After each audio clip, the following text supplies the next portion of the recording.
All right, last session, we what did we do? We got out of Onalau and made our way to March. Took kind of a normal speed spike drill to March, normal speed for Kana, and made it there in just a few days. And During those few days, Acid had a birthday. Acid had a Or birthday. no, previously, but we flashed back during those few days. Right. During the session, as a flashback, Acid, as a flashback interrupting those few days. It was a flashback to the beginning of those few days, right? Because it was right at the start of the travel time. That's true. It was, yeah. Only because I'd kind of rushed through the everybody's onboarded and these are the problems that they're experiencing, and decided to let your crew handle those. They did admirably. We had to remind you that we left some people behind in Onalau. Did leave some people behind in Onalau. 750-ish. No, I meant 4 of us. Some of the people that we care about. Yeah. True. I mean, how wrong are you actually? And in the second half of the session, we made it to March, and had to go through a little bit more processing to actually get to land on Lamiera and get into House LaRue. Some of which you take as posturing, but also you are the Raza now in Drive signature, so some of it may also be political concern. You found that Zoe has been doing a kind of how to govern podcast, interviewing people, and generally making herself become a more well-known name aside from her father. And you made arrangements to meet with Cassian, and that's where we left off, is outside of his estate, under an umbrella, I think I described. I'm not sure if I described the umbrella. It's in my mind.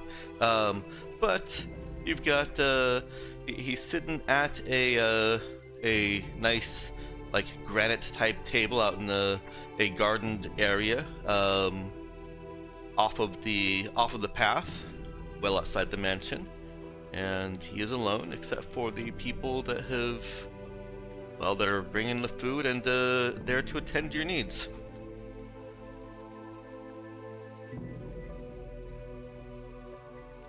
And also one more ominous chair, which is only probably for Zoe. Ah, yes, and one more ominous chair. Yes. I remember that bit. Alright.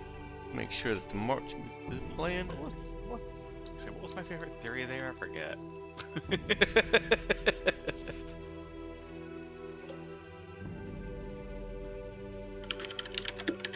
It's always probably more reasonable. But... You guys were talking about. Oh goodness, it just escaped my mind.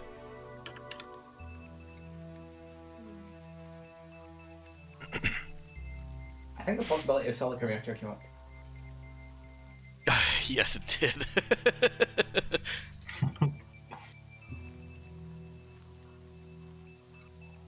He tracked down and hired Portia Lin. Right, that was a theory. That was it. Yes, Portia Lin. Yeah, we spoke to her at the end of last session. She was really gung-ho about going back to Audrima with us. Right, yeah, I forgot to mention that. Yeah. Uh-huh. Yeah, I remember that. Yeah, of course. There's absolutely a thing that happened, and not just us being delusional / hopeful. Delulu, if you will. Oh, I didn't make it in the frame. There we go. We are in frame. Oh, I also forgot to give you the landing page. Here, let me give you the landing page for just a second. Oh yeah, I had a thing that I was gonna do. Oh, You God. did. I'll let you do it in.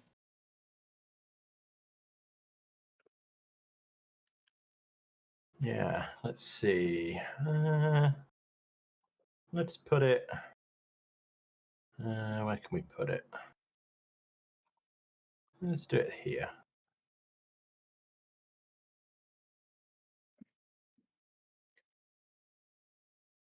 There we go. If I can ask, since when has the Wazza been blushing? That's been there a while. Okay. I noticed it last week, but I forgot to comment. I forgot to comment last week, but I did notice it. Yeah. Yeah, I put an E at the bottom of the stack last time I did it, and now I've put an I about halfway up. Or near the top, actually. Concerning. There we go. We're just straight up getting into numbers that aren't numbers now. It's a number. I know it is, but It's not. It's not real, but it's a number. like, it's not a number you can represent in numbers, which doesn't mean that it's not a number, but also kind of does it. Yeah. Well, it's not a real number, but it is a number. Yeah. Yeah. And I'm being very precise here. That is proper mathematical speak. Yeah. It's not a real number anymore, but it is a number. And what I'm asking is, if it is a number that you cannot express in numbers, is it really as real as 1? Well, 1 is a real number, and this isn't. So no. That is it. It's a number. Ginja, you've captured. I don't understand. It has become complex. Ginja, you've captured the essence of my question. You captured the core essence of my question. Without answering it.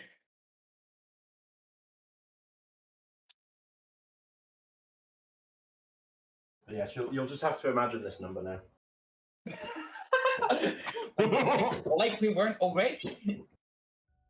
Well, yeah, but no. But before you were imagining a real number, and now it's really imaginary. Yeah, but it's difficult to imagine. True. It's quite complex. Mm-hmm. I can hear Dave's getting more exasperated. We should probably wrap up. No. Dex just needs to plan how Portia Lin's going to ambush us. You think he hasn't had that plan since Monday? Yeah, but he's got to, finishing touches. Now we need to do Darkstar because we need to get through this in few enough sessions so that I don't have time to figure out how to make it a quaternion. Equitonium? Quaternion. Don't ask. You're happy or not knowing. So, real number to complex number. Take complex number, do the same thing. That's a quaternion. Okay, yeah. It's like velocity to acceleration to jitter, right? Kind of. Yeah. Not exactly the same, but Close enough. Close enough that I'm going to leave it there and not try to explain further and take up yet more time. Yes.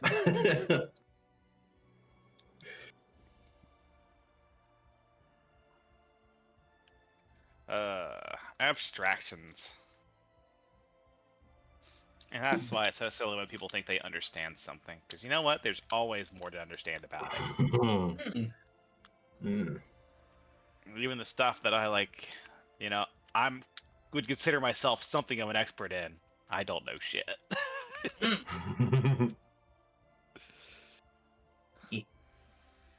Oh wow, I've been muted for a little bit. Oh, hey. I wonder what you're doing. No wonder nobody laughed at my glorious pun. Were you telling us to stop? Oh, I was wondering why you went complaining. I was wondering why you went complaining. I said, yeah. Once you, I don't remember the exact wordings of it, but basically I said that once you've gotten to a quitonium, you should have already quit. Hey. Yeah, there's a response I didn't get because I was muted. I'll still give it to you. Thank you. I'm so glad that my headset has a little light indicator to tell me when I'm muted. Yeah. All right. No, I love that. Yep. Just in the corner of your eye. Yeah, I think we have the same one actually. I think we do. Yeah, it's a very popular one. All right. So you're on Cassian's estate. I believe we did get into a little bit of the pleasantries and chit chat with him at the end of last session. Yeah. And he does like to have a very brief amount of that those pleasantries and chit chats just as kind of the social ritual, but he doesn't like to linger on it too long. And so at some point after you've gotten whatever it is that you want, you can ask for, you can request items from a select menu that has been prepared.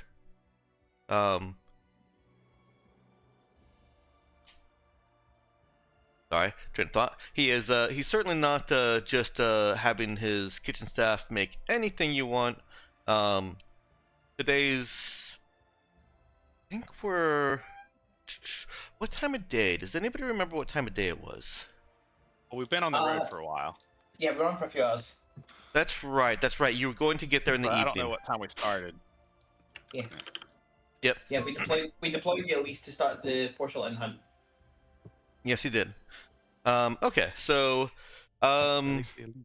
it's not just sandwiches that he's offering. The sandwiches are the appetizers. He's got a small garden meal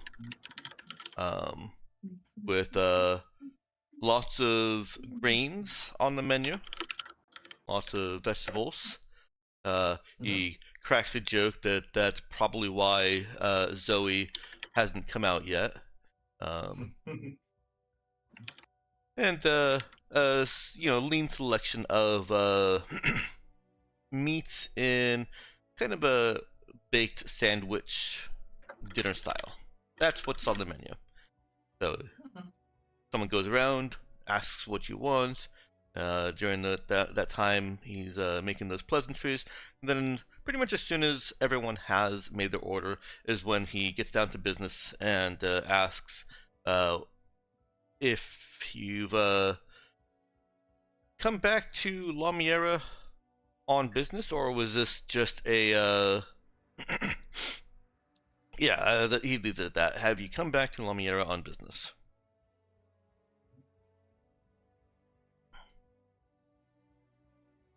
You know what?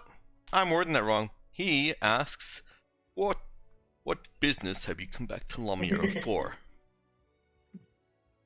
Yeah. Time is precious. For all. Yeah, that makes sense.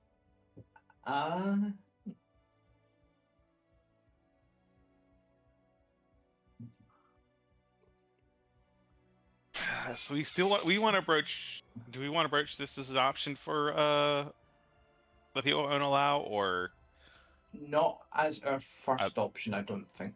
Yeah, that's kind of my thought. We'll remind you that pinned in the planning channel, Viral has written a lengthy topics of conversation with Cassian. Okay. How long ago was that? Actually, was there? Well, March. You brought this up. This was not the first option. Why? Was there a reason this wasn't the first option? Because I can think of a couple, but I want to be clear what you're thinking there. I think they said first, as in like not the first topic of conversation with them. Yeah. No, I meant not first place to put the. Oh, I did misunderstand that. Okay. Yeah, I thought the potential first port of call was Audrima, which Virgilia reckoned in a previous session we went here, Lulu. We asked the word of God through Virgilia, who said, "Yeah, no, they like have space to take them comfortably." I reckon. It is an option. I feel like we've had this conversation since then. Yeah, I think the reason we're usually leery of leaning too much on Cassian is we don't want to owe Cassian anything. Yeah. We don't want to owe him anything big. There is one thing I would point out, which is that we wouldn't owe him anything here. He would have access to a group of people who are dealing with the infraworld problem, and thus a very big source of information on his end that's also useful for us. And there's the thing, these people have like no support network. We don't want them putting themselves in debt with Cassian. In 2 years they'll be dead anyway, so. No, they won't. And when they're back to Audrima, they won't. Well, yes, if they go to Audrima, they won't. Sorry, Nox, you were saying? I will say, if we're going to use that favor for anything, and we still need to broach the subject of VSEs, the end of the cycles and stuff, this would be a good place to do it, considering how close we are to the end.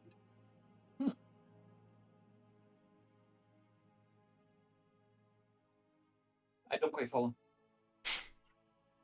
What's the BSE again? Smoke entity. The ghost dudes.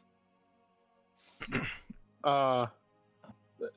All of the yeah. We need allies for that stuff. Well, yeah, that was a thing that we were going to talk with them about. Yeah. Yeah. Yeah, it's definitely on the docket. Don't worry.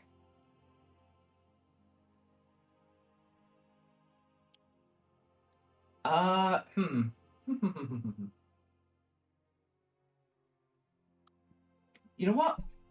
Yeah, we have a plausible business reason to be here. So, with nobody else saying anything, Percy is gonna pipe up that we've had a couple more run-ins with the subject of the data that we retrieved from Vela Station? ?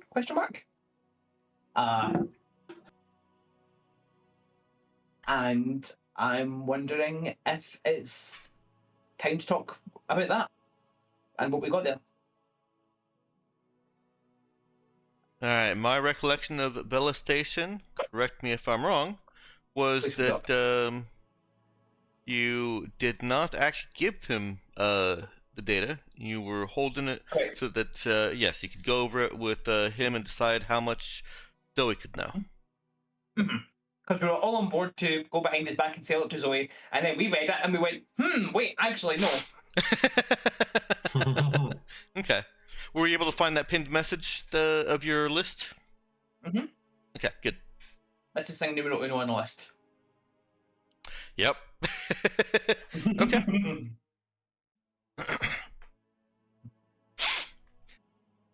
Okay. So, yeah, here on business, it's time we talked about that.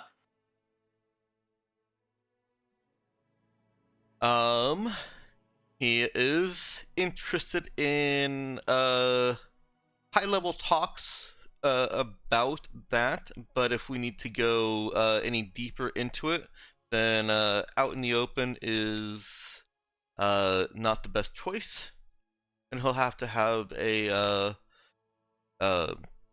mission bunker, essentially, is what he describes, or says, arranged for you to visit. And mission bunker sounds a lot more ominous than it is. Basically, a skiff. That's what I'm looking for. He'll have a skiff more or less on his property, opened up, and we'll go and adjourn in there after eating.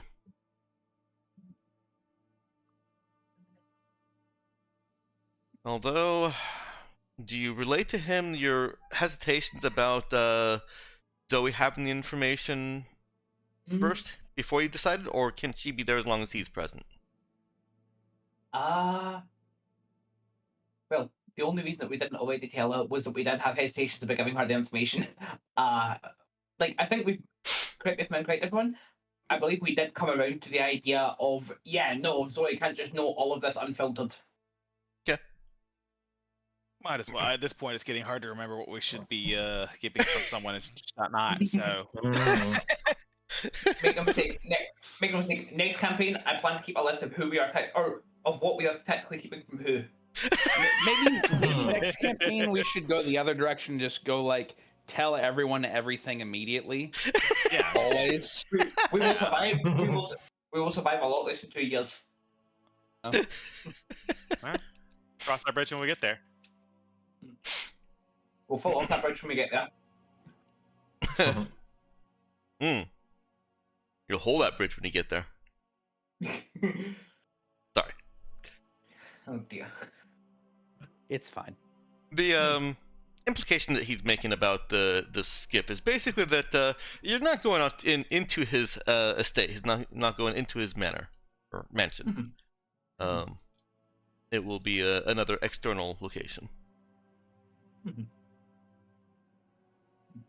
Anyone would think he didn't trust us. No, it's fine.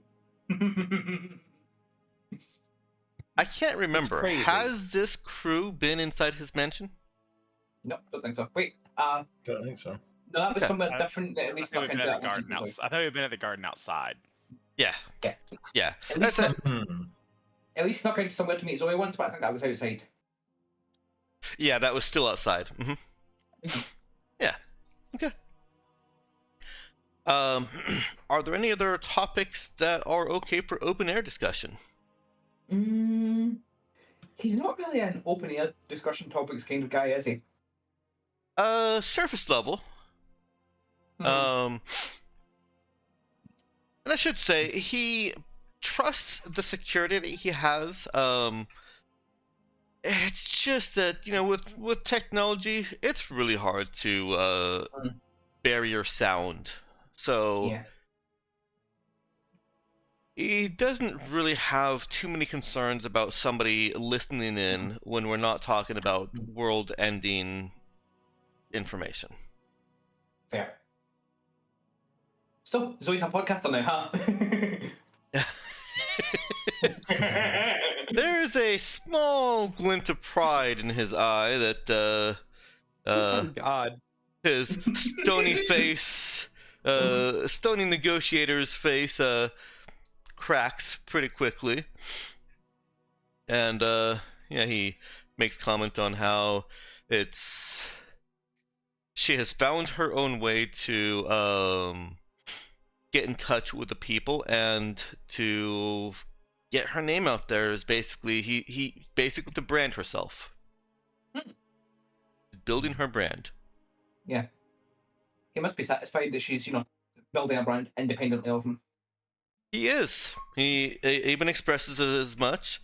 A little bit of disappointment that his governing style didn't suit her, didn't fit her entirely. You know, not like father, like daughter. But he thinks that it won't be long before he can retire.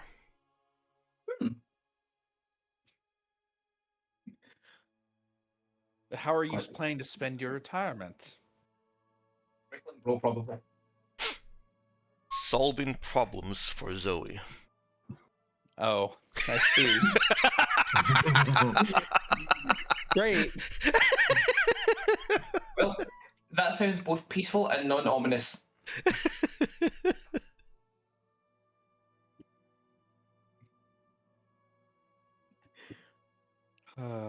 So what you're saying is basically that Cassian is going to be leading an adventuring party for Zoe.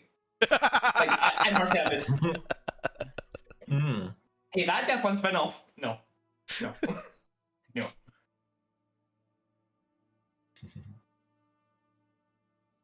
Alright.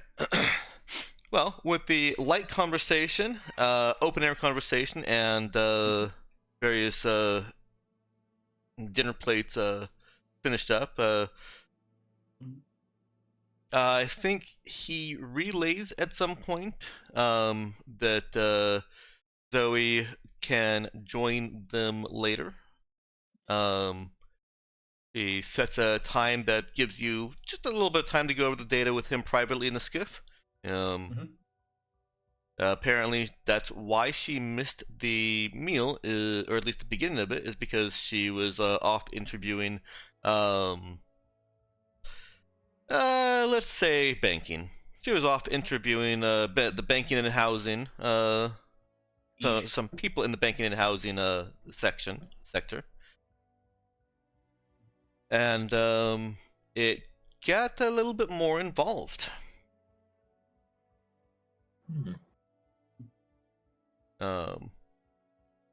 Even brings up a little bit of it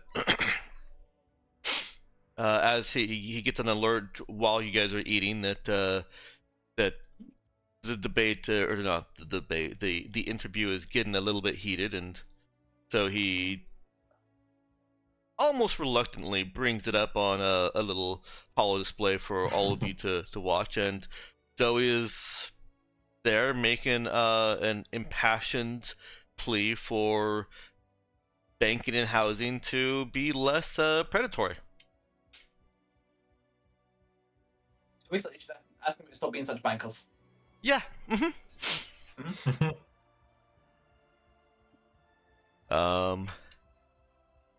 His face is a mix of stony reservations. And she's making some arguments. She is certainly not. She's not making nonsense. But a lot of it hinges more on what's good for the city and the planet as a whole, as opposed to the bankers, which isn't as unrealistic on Lamiera as it is in parts of today's modern world. There are certain kind of ethical and moral rules by which the House Lords are supposed to rule. Now, it's very simple. What she should do is tell them that it'll be very good for them if she doesn't have to have them assassinated. Yeah. I mean, unfortunately, she has to resort to impassioned discussions. She doesn't really have the build for wrestling. No. Well, it's funny you bring that up though, Lulu, because the interviewees, that seems to be a consideration. Like, there are some responses that seem couched, and I think Virgilia is insightful enough to pick this up, seem couched in a fear of basically, this is still a dictatorship, basically a tyrannical retaliation or retribution if they don't do things how she wants, and they're weaving their arguments around that. For her part, Zoe is does not seem to be implying or making any kinds of threats. She is appealing to the common good. But everyone knows who her dad is. Yeah. Hard not to.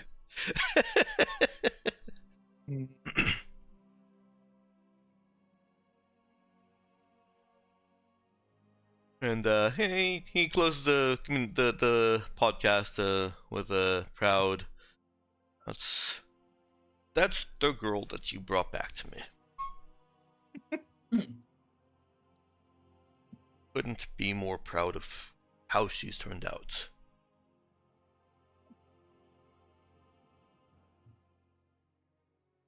And finish your dinner. And retire to the skiff. It says that Zoe has returned. By that time, Zoe has returned, and she's just kind of getting changed and grabbing a quick bite before she joins you. So you've got about 10-15 minutes to make your case to him before she'll be present. So, how are you presenting? What and how are you presenting to Cassian about the information you stole from Bella Station? Retrieved. Okay, I'm going to need to see if I can find notes on what the information that we got from Bella Station was. Like, I remember there was stuff about entities, condensers, etc. That should be in discussion.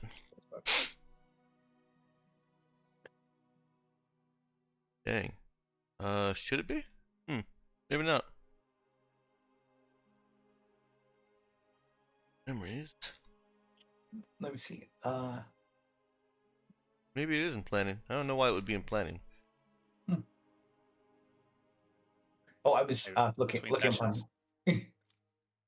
Let's see.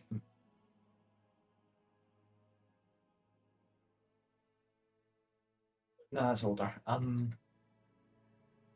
Shit, sorry about this.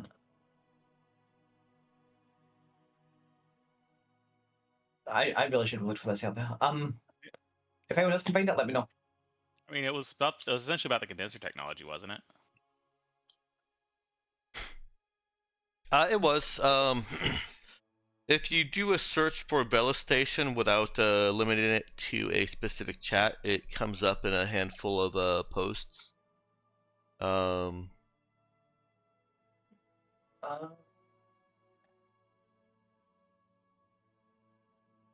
That's. Oh, okay.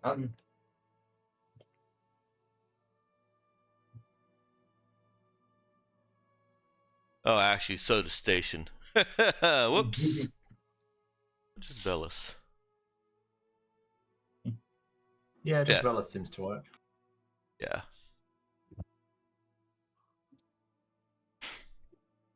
Check, where's the... Okay, sorry. It's alright. Someone fill time with some music.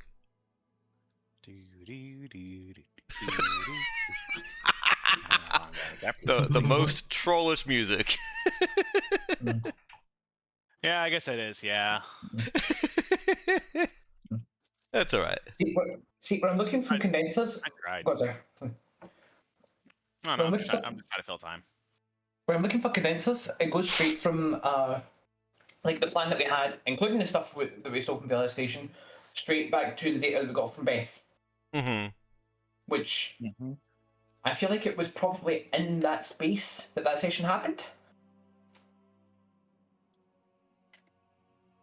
Well, it may be that I didn't really give you a whole lot of information about it. It may be that I didn't have a copy paste for you. Okay.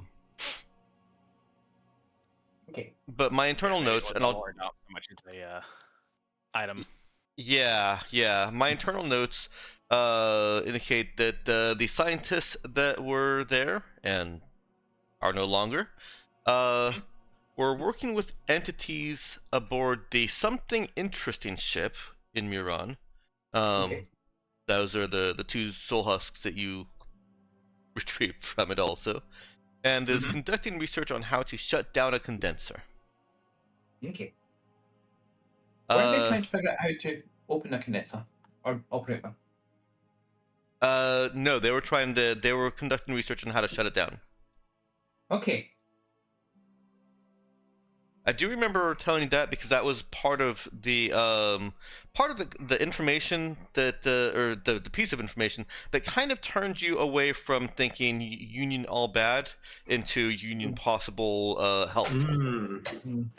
Yes, the fact that they weren't looking at how to get the most out of this technology and looking for the actual way to prevent this technology from destroying everything.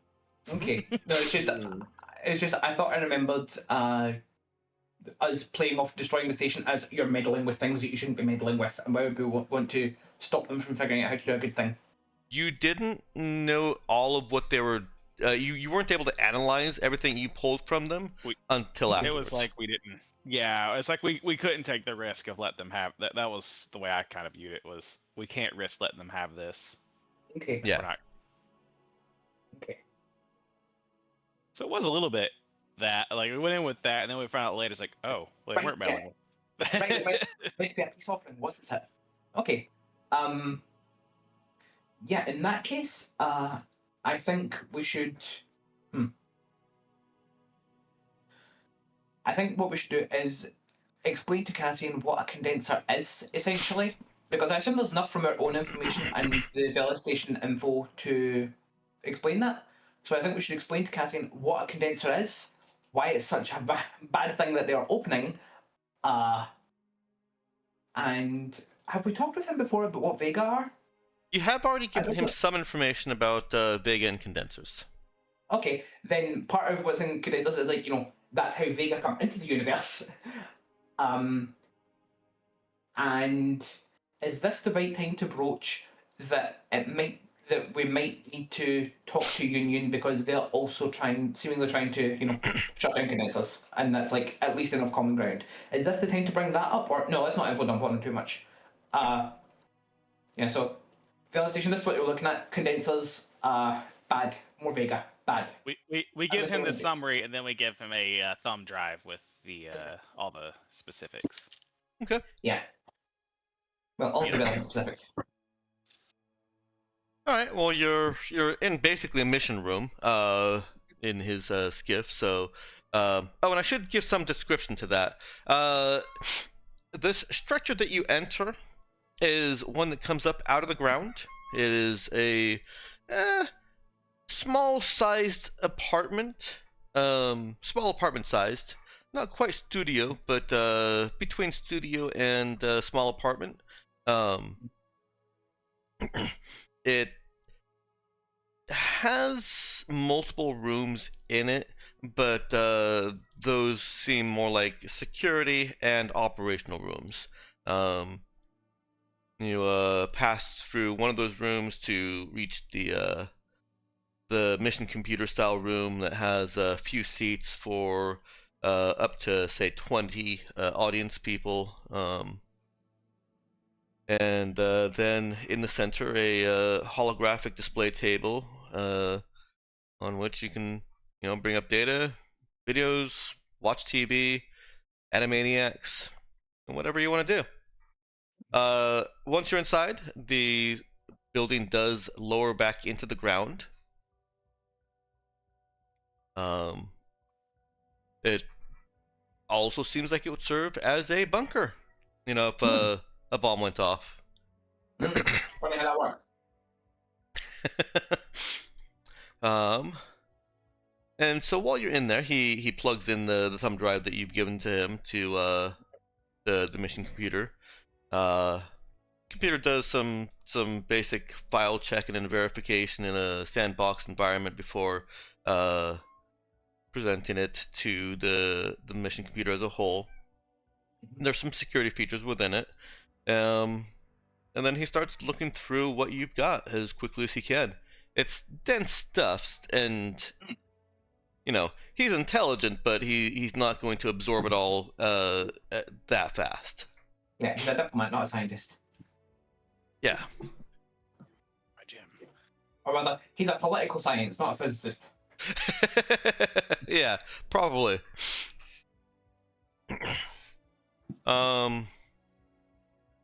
Yeah, so we'll some data on that.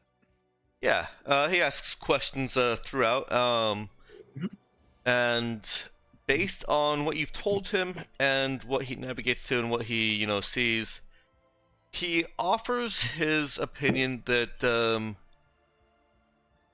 it may not be, it probably is not Union as a whole that has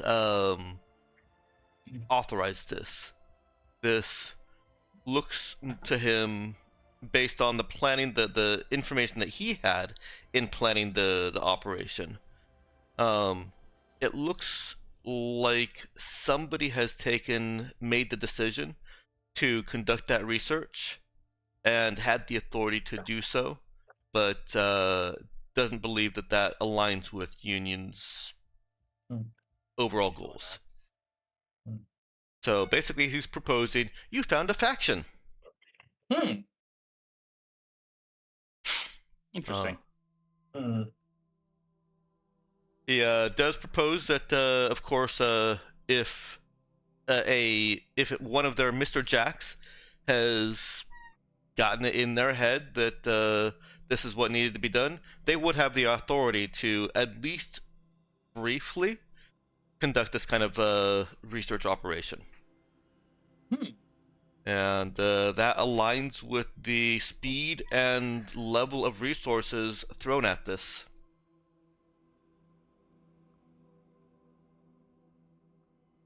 It is too bad that Jackal's not here, but yeah, this actually was intended as part of Elise's, it's ongoing Elise arc. Yeah. It's okay. If Jackal comes back, then he can pick this arc up again. Jackal, Mr. Jack, coincidence? I think so. Mr. Jackal?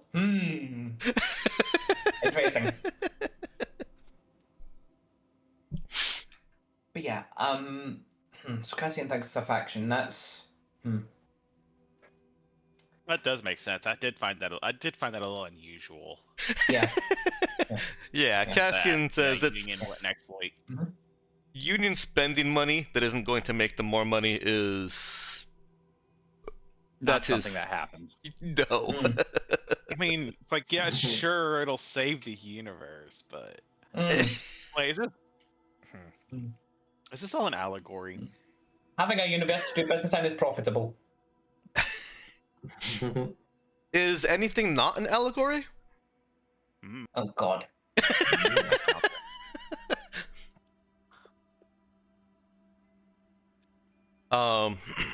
Yeah. Anything you want? Go ahead, Barrow. No, I was gonna you were halfway through the sentence. All right, yeah. Anything you want to do or say or give him before Zoe gets here, and you're all forced to decide how much she can know. Yeah. Okay, so I'm not a politician, so this is more your area of expertise. Hypothetically speaking, if we put together a detailed, as cross-referenced as we can get it, information packet about, hey, this is a thing, this is a salient threat. We broadcast it as hard as we can, as fast as we can, from as many different places as we can, to make it as hard as possible to suppress. Given that Union has this faction within, how does Union as a whole react? Hypothetically speaking. Doesn't need to be a perfect answer. Best shot. That is a big question. Yep. He'll answer in part before Zoe arrives. I am going to tell you what what understanding he has taken, what information he seems to absorb so far. Yeah. He does seem to have accepted that accepted based on the information that you've got and your appeal. That there is going to be a reset, and I am assuming that everyone present is participating in this in some way. That Virgilia is offering some perspective. I guess that's just Percy and Das left. Was Doug there? It might as well be. Okay. But, he's Why not? probably just going to be, conveniently blurting things out every now and then. Okay. Yeah. That's perfect. And so, if there's anything you don't want your character to offer, please tell me. But you guys came here to give him this information, and so I'm assuming that you're within the boundaries Viral already said that you're giving him this information. And what he's absorbed is threat to the universe. There's a time loop going on, and a reset is imminent. That the time scale seems to be being pressured by some factions of Vega, while others are indifferent. Okay. And one is against. And one is against. Well, two now. They're both the same. Both of them are the same one. Does it really count? Yeah. So is that still one or is that two? Or... Yeah. I'm gonna leave that for the reader to decide. But this is an audio thing, Dex. Nope. Anyways. Not touching it. Wise. Anyway. And so to your question, I don't think there's much more to for him to take in beyond that. You probably did spend the majority of that time presenting the facts as you know it to him, so that he accepts that this is really happening. Trying to convince somebody that the apocalypse actually is happening. Somebody of reasoned mind that the apocalypse actually is happening. Yeah. Takes some doing. Yeah. If we do manage to convince him before Zoe gets here, then I think that all the breath that we need to devote to Zoe's imminent arrival before she arrives is basically you see now why we didn't want to tell her about this. These things are actively making the universe less stable. No, he's pretty much already gotten the point of why you withheld the information from her, and he expresses some appreciation for your discretion. Yeah. Person understands that it's him. I mean, there was the discretion of how we kept it from you that she tried to. He knows about that by now, right? Yes, he does. Okay, yeah. I mean, we didn't keep it discreet that she tried to hire us in the first place, but this is more important than whatever LaRue politicking is going on. Yeah, he that sparks the fatherly pride of I did that. That's the apple falling very close to the tree. Right. Well, good for him, I guess. So, while she's off doing things her own way, she still has a spark of how he does things within her. Okay, so back to your question about... Sorry, go ahead, Barrow, before I begin. I was just going to make one quip. Is that okay? Go for it. Yep. Yep. As long as there is still a universe for her to do it, and she's still going to do things a little bit like him. Yes, exactly. And you know what? Before I get into the Union thing, I will also add that the fact that this threatens Zoe is a stronger factor in him accepting it than a lot of the other stuff you can bring. Yeah, that makes sense. You know, sector. It's really more than it. Yeah. Again, yeah. The universe continuing to exist. Universe continuing to exist is good for business. He's good for Zoe. Yeah, it's good for Zoe. He's been fairly consistent, or at least I've tried to characterize him fairly consistently, that he is going to do what's best for Zoe, whether she likes it or not, or what he thinks is best for Zoe. Well, shit, I completely missed that. I'm joking. He's so subtle about it. Okay, then I've got it across. Fantastic. God. His answer about the Union thing is that if this were blasted out openly and vigorously, he expects that the megacorps would react with a powerful they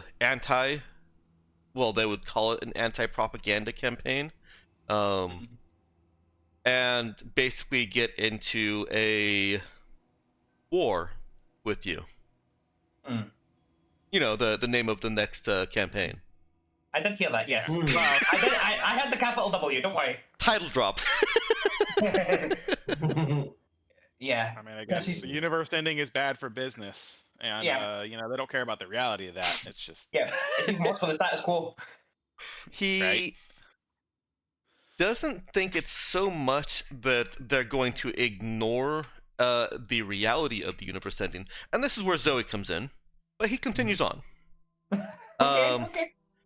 He thinks it's more that people in positions of power are not going to believe it.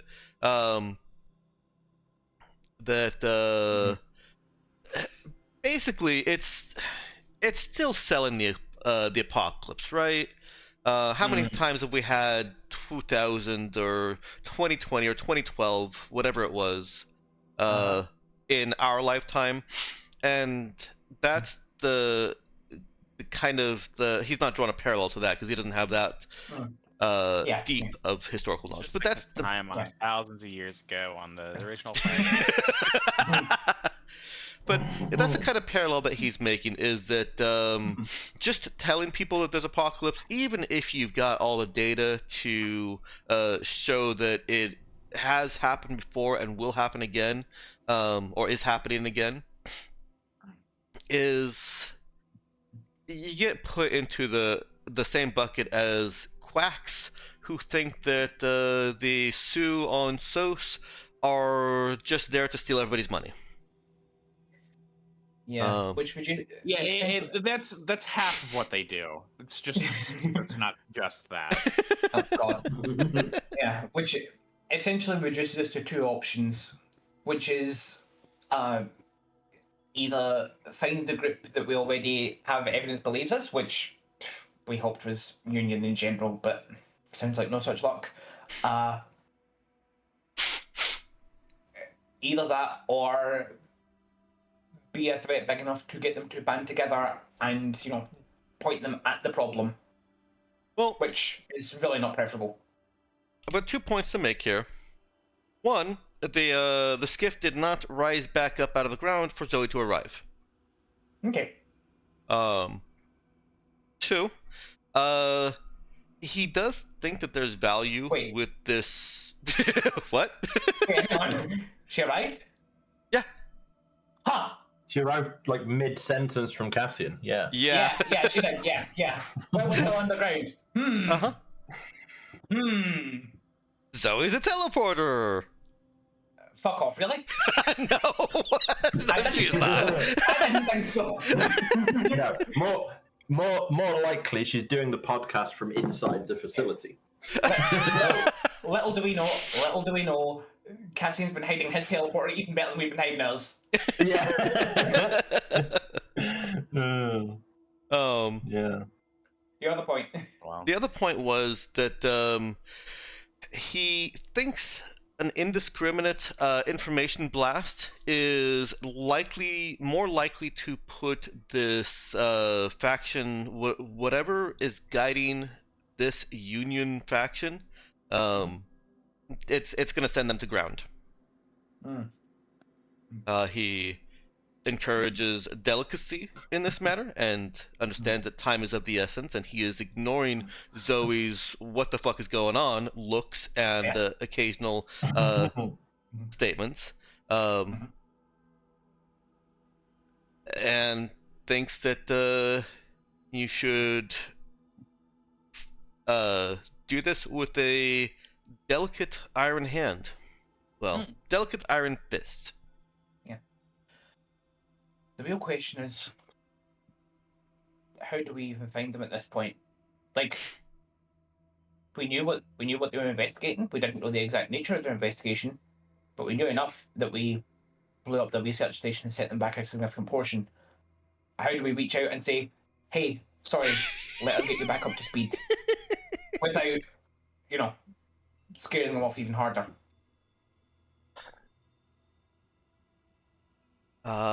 He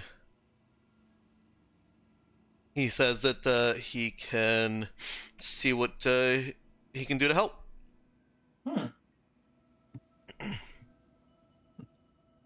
He'll of course need to first track down, try and figure out who actually was authorizing that, and that's gonna be even more difficult because it's entirely possible that the Union workers working there didn't know who was responsible for them doing all that. They just got their orders and they went. Yeah. I wonder, out of character, Dex, we have our space age armor. Is it safe to assume that we wear body cams when we're doing stuff so that we can stream to the people back at the ship? We've consistently narrated that your back suits do, your armors do. They're not regular body cam level. They're more linked to your helmet and any kind of HUD that you've got. No, that's fine. It just means that we can run a bunch of facial recognition software and look for patterns among a rather large cluster of people. You do. So yeah, you've got all the data. You have all the video data of your operation on that ship. Yeah. Or on that station. Yeah. I've only just thought of it now, so I don't think we would have thought to bring it here already. So, Percy will express as much to Cassian and ask if, it would be helpful. Ask if we should do the analysis and get a list of people, or just bring him the footage. Yeah. Both. Okay. And since you do bring it up, I should also note that those of you that have internal cameras or are looking at your own HUD, your own footage right within the skiff is distorted, just like it would be if you were in Coffee Grounds. Run Coffee, the coffee place that was a secure location. Yeah. Analog. Sorry, he's navigating using spatial awareness. he can see. It seems to only affect the recording. Okay. It is a little bit grainy for him to see though. Like this is an effect that because he's got cyber eyes, he can clearly see when when that kind of digital recording is being jammed.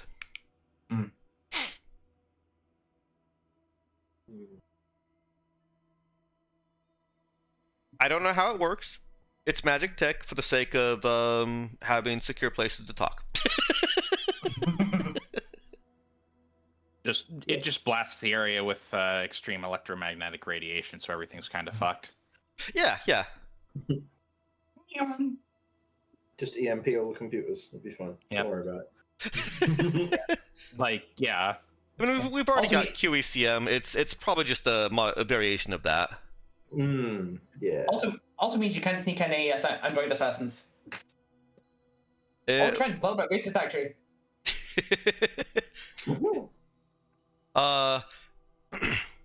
No dings there, Nox.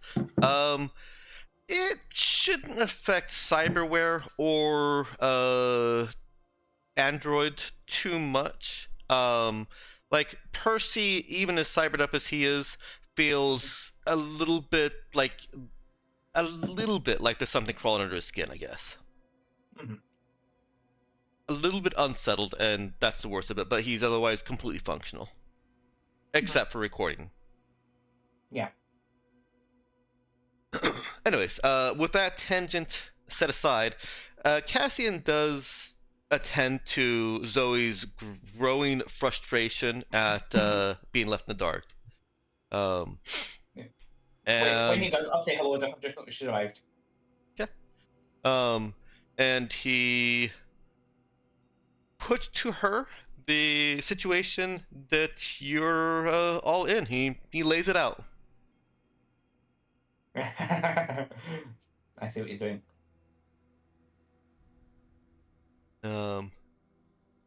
And for her part, she puts up a brave face. Her eyes only go a little bit wider, and she nods and sits down to join you guys in the discussion.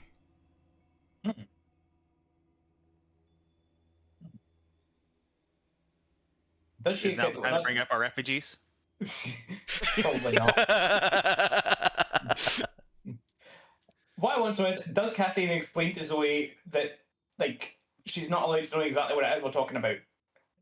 Does he explain to her what? That she's not allowed to know exactly what it is that we're talking about. Or does he just tell her about the end of the universe threat? Oh, no, he's laying it all out for her. Okay. All out. Yep. Okay.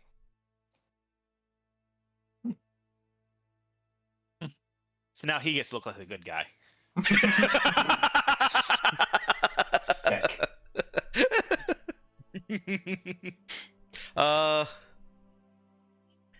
Yeah. Look at him pretending he's a trusting father. Imagine. Yeah. Just sort of, Aunt Zoe, you see why we didn't tell you straight away. I could have handled it. She looks a little bit betrayed. Now that you are directly talking to her about it, her mask slips and she looks a little betrayed.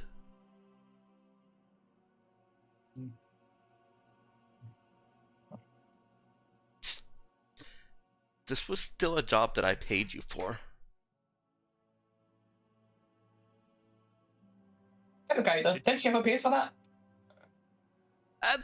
There weren't actually any payment terms arranged. Yeah, if I remember right. Should have signed a contract. Percy will just raise an eyebrow at that comment then, like very pointedly. Well, it's still something we arranged.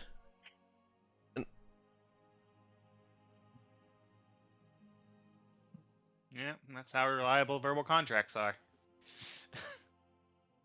The end of the universe has a way of messing with things.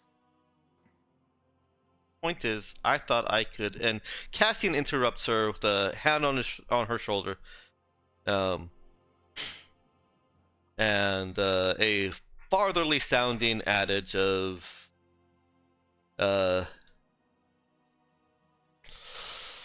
it just slipped my mind. Basically, that this is part of the complexity of unwritten negotiations. And congratulates her, or it tells her that she is navigating it admirably for one so young and new into the arena.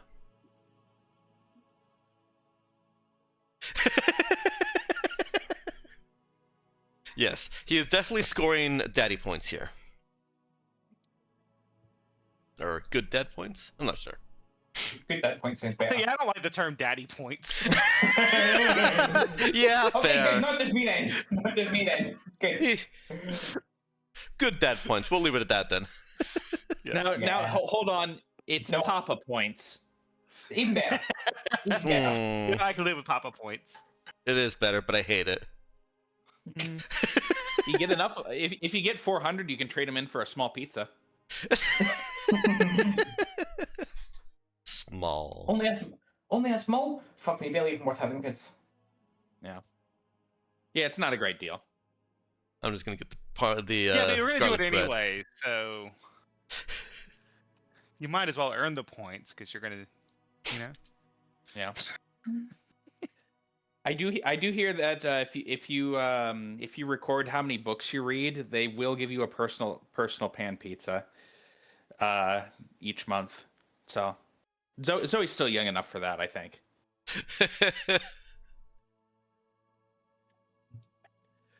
All right. Anyway, so a little bit more time goes into getting a little bit more into the details for Zoe. Mm-hmm. And she is concerned. She wants there to be, she wants to have a city to lead, and she wants there to be people in it. Mm-hmm. Reasonable. And so, you've got both of them more or less on your side. With Cassian there to offer his considerable political experience in the sector, as well as a valuable source of information.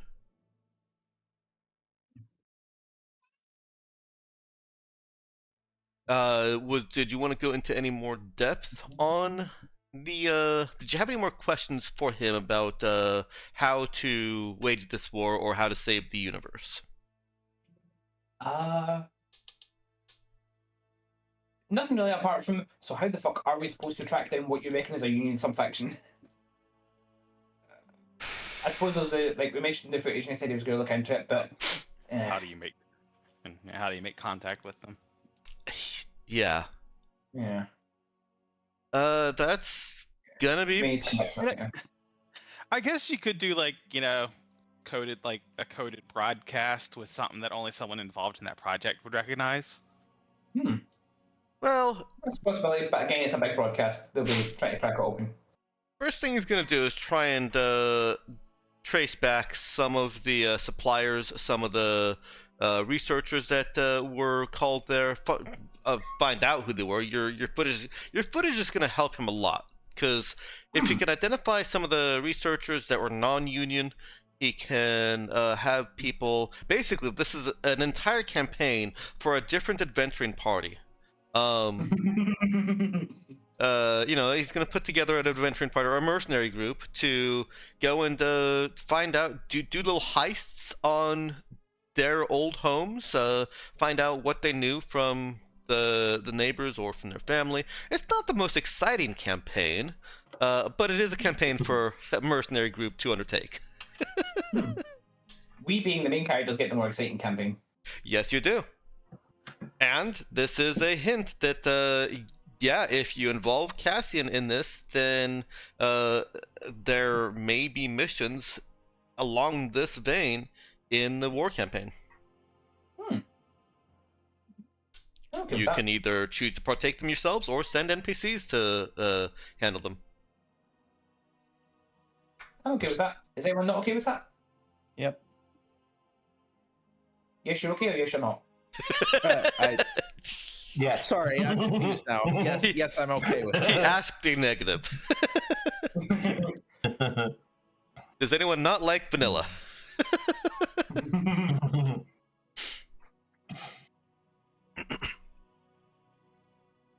No, I like vanilla. See? Very confusing. I disagree. It was perfectly cromulent. Is there anything else that you want to address with him? Do not bring up vanilla. Well, I wasn't going to, but now you mention it. Oh Lord. Nah. Does he have any? Does he not have any opinions on the difference between artificial and natural vanilla flavoring? Oh God.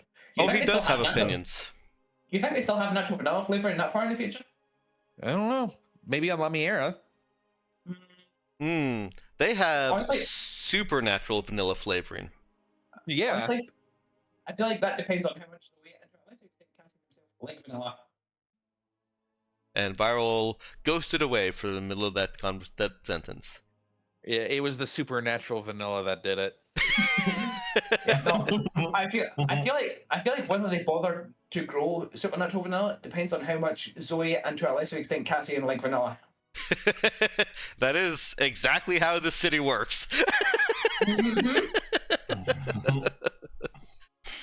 It's, that's under a lot of layers and surface layers of obfuscation, but that is essentially the core of it, of what does Cassian and by extension Zoe like.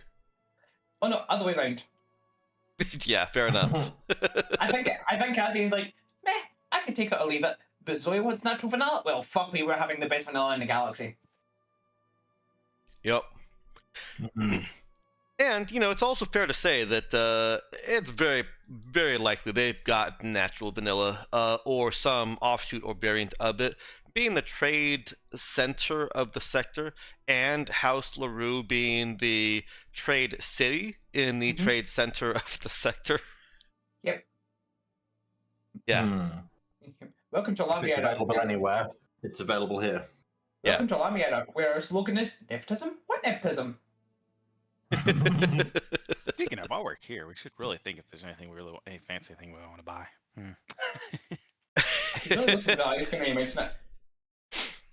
There's some TL5 here, right? Yeah, you can get some TL5 here. Speaking of things that begin with T.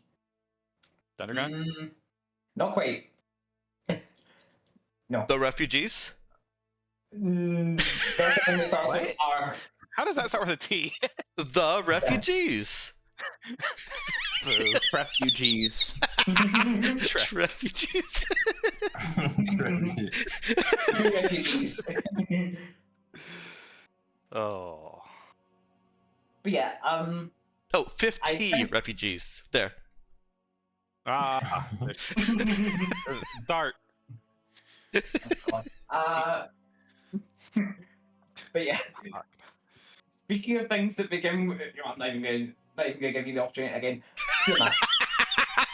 Because part of our plan is that Cassian cannot possibly be unaware of what's brewing between UIS and Union. And it puts us in something of a spot because it is in our best interests for them to not be fighting each other. Because if they're fighting each other, then they're not dealing with the bigger threat, gesturing whichever wall we're casting the stuff up under. So it's in our interest to stop them from fighting each other. Yeah, I get the sense that's easier said than done. Yeah. Percy pauses, takes a breath, and then drops. So we found out that Union has a capital shipyard. Assuming everyone's okay. Does anyone strongly object to me saying that? No. No objection. No, meh, good. Okay. Yeah, pause, breath. So we found out from UIS that Union has a capital shipyard. Well, now that's not. Is that not how we found out? No, you had from UIS. We told UIS. Never mind. Okay, yeah. So we. Never mind. Yeah. It's been a long time. Yeah. We found say as we found out. To be fair, we found out because it was information from the last time loop. Yeah. It's been a while. to be fair, we haven't confirmed that this is true in this time loop. This is also true. We haven't technically confirmed it, but we're pretty sure. Dex, I have an important question. I would like you to be honest. Are you enough about douchebag to only put that there in some time loops and not others? Can you repeat the first part of that? Are you enough of a douchebag too? Okay, got it. Is that something that was only there in last cycle? No, not even that specific case. Just, are you the kind of guy who would do this? As your lawyer, I advise you not to answer that question. That's okay. As any self-important person, I will ignore my lawyer's advice. And say that I'm not going to answer directly, of course, being political about this. But I will say that I like internal consistency.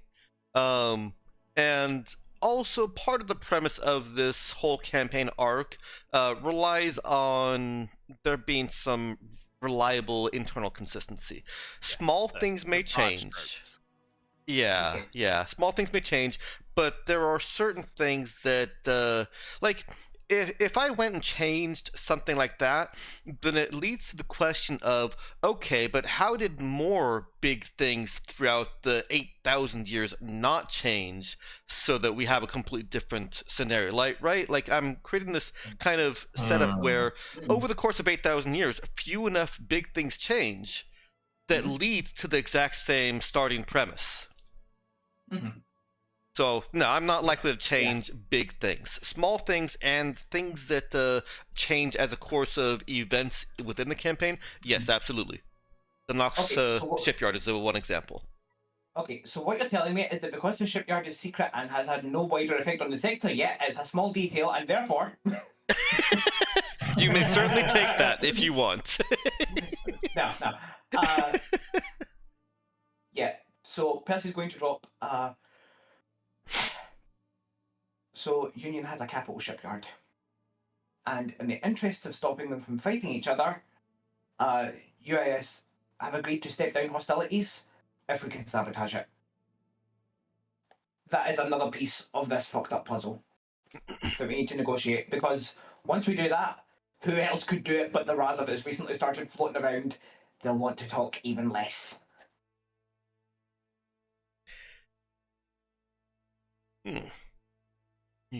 Union has a capital shipyard hidden away somewhere. And where would this be? You'll forgive me for not handing away the information for free in a conversation with so shrewd a negotiator. Two shrewd negotiators, sorry. Suck up. Your hesitation is understandable. Regrettable, but understandable.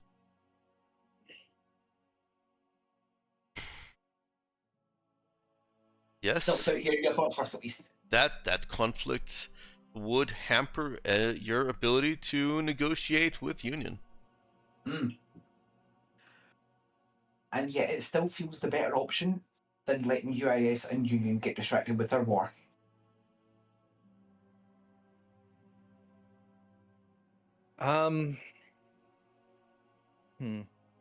He offers that wars can serve their own distractions. Sorry, the distraction of war can serve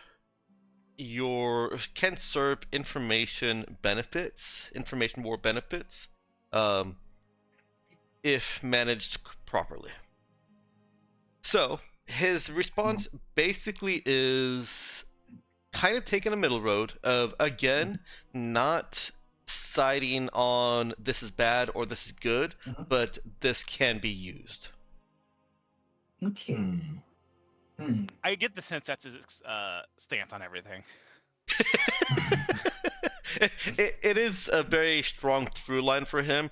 Is, you know, he's not going to be so concerned about the people dying in the war, or if nations get obliterated because of their stance on something, but more how it can be used to benefit his projects and his interests.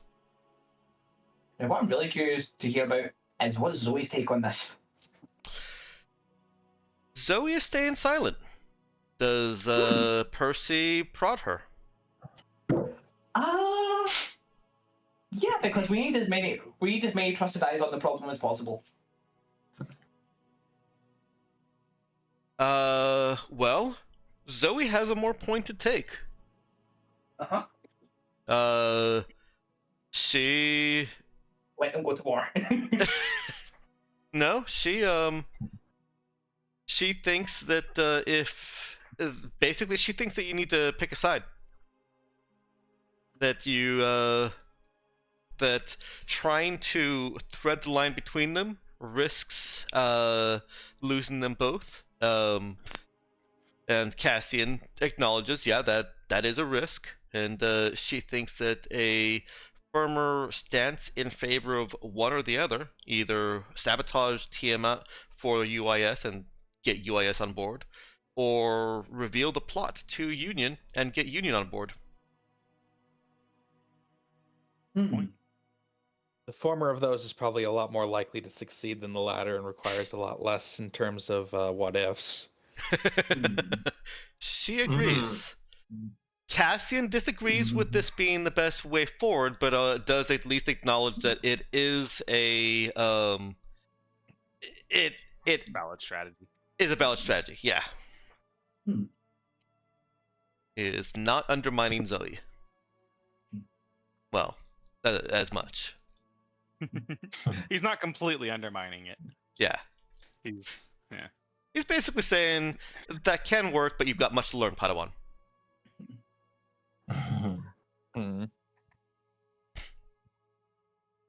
Thought occurs to Percy, and he smiles in a way that is slightly uncomfortable. Oh boy. And says, "The Grinch." Not quite. Maybe a little bit. God.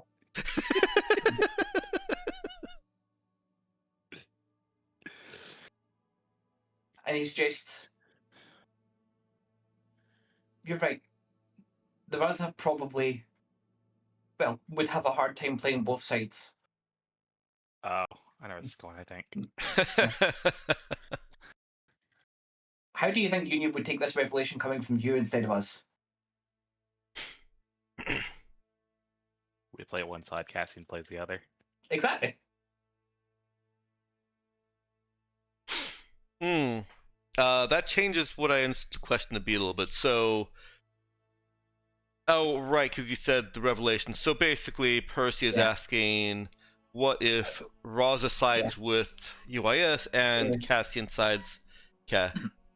Basically, we're working towards the same goal. Yeah, stop them from fighting. We would have the appearance of being at odds. Yeah, stop them from fighting each other, get them focused on the entity's problem, except we don't go to Union necessarily.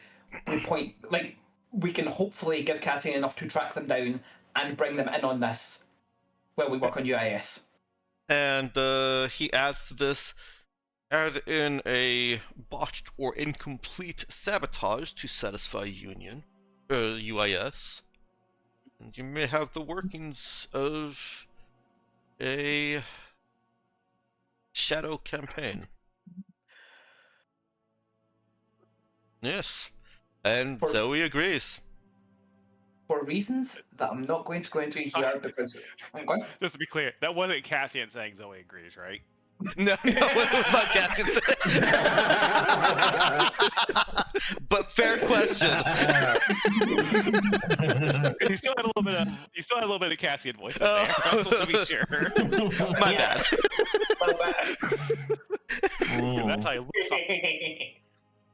look. Okay. And yet, the last bit that Percy is going, or what Percy is going to say in response to that is, through methods that I'm not going to go into because, frankly, they're too dangerous for anyone to know about, including us, and we have to deal with that. We believe it will be possible for us to cut off the Union shipyard, make it unfeasibly dangerous to perform spectrals in or out, without necessarily destroying anything in it. I know that raises a whole bunch more questions. Believe me, I know. Actually, on the subject of sabotaging their ability to spectral out, the risk there is most people can't make an uncharted jump. They wouldn't have basically we would be destroying their existing rudders. Yep. We would still be able to create a rudder for them. Yeah, although it does beg the question. Chip. Yeah, it does beg the question also of would whatever the fuck is going on with the white hole bomb do anything to the metaspatial barrier that stops us from drilling in and out most of the time? Because it might fuck with that too. We're relying on them for trying to get us out. That is actually a really good question. Like, it could change the schedule. We don't know. Yeah. But anyways, it's good to know that, you know, if we do that, we can undo what we've done in a sense. Mm-hmm. I mean, if we... Yeah, sure. I mean, yeah, as long as we can infradrive back in and then, like, stall for a week. I mean, we could... How feasible is it to you know, rabbit? Because you're not limited to staying within the like, you could fly outward from a system, right? Yeah. Okay, and we're you faster than almost any space. other ship. In fact, there are research stations that are deep space. Well, that's what I'm saying. If we need to stay a week, I mean, we can outpace. I guess the smaller ships might be able to outpace us, but we drill faster than other ships, which is kind of irrelevant here. Yeah, we wouldn't be able to drill. We wouldn't. Well, I mean, I guess we could still drill out after doing that. Well, no. How long? There's a turbulence where we wouldn't be able to. Right. Yeah. Exactly. How long was that turbulence? I believe I said it's a couple days. Hang on, I actually do have that somewhere. I think we have like 3 days per month that we can get out, and it's possible that the schedule for those will be randomized by setting off the white hole or by playing with the white hole bomb. Right. So I think it may just be infradrive in and out only once we've done that.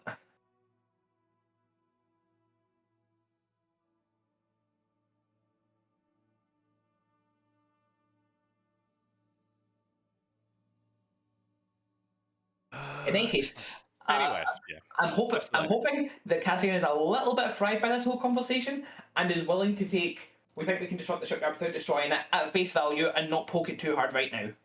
Yeah. I know it's probably a futile hope, but it's fine. We'll figure it out.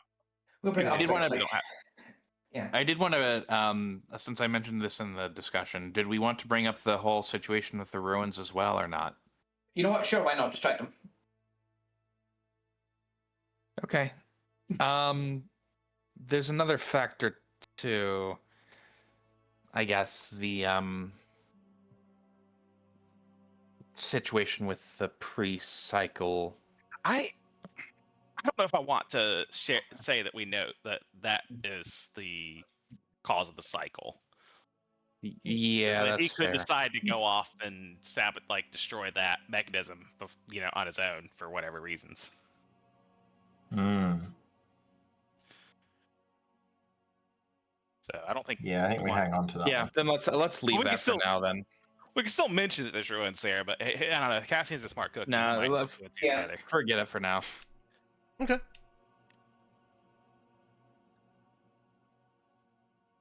So I guess it's probably unlikely for Dex to make that decision where he's going to have an NPC decide to sabotage the cycle, but you never know.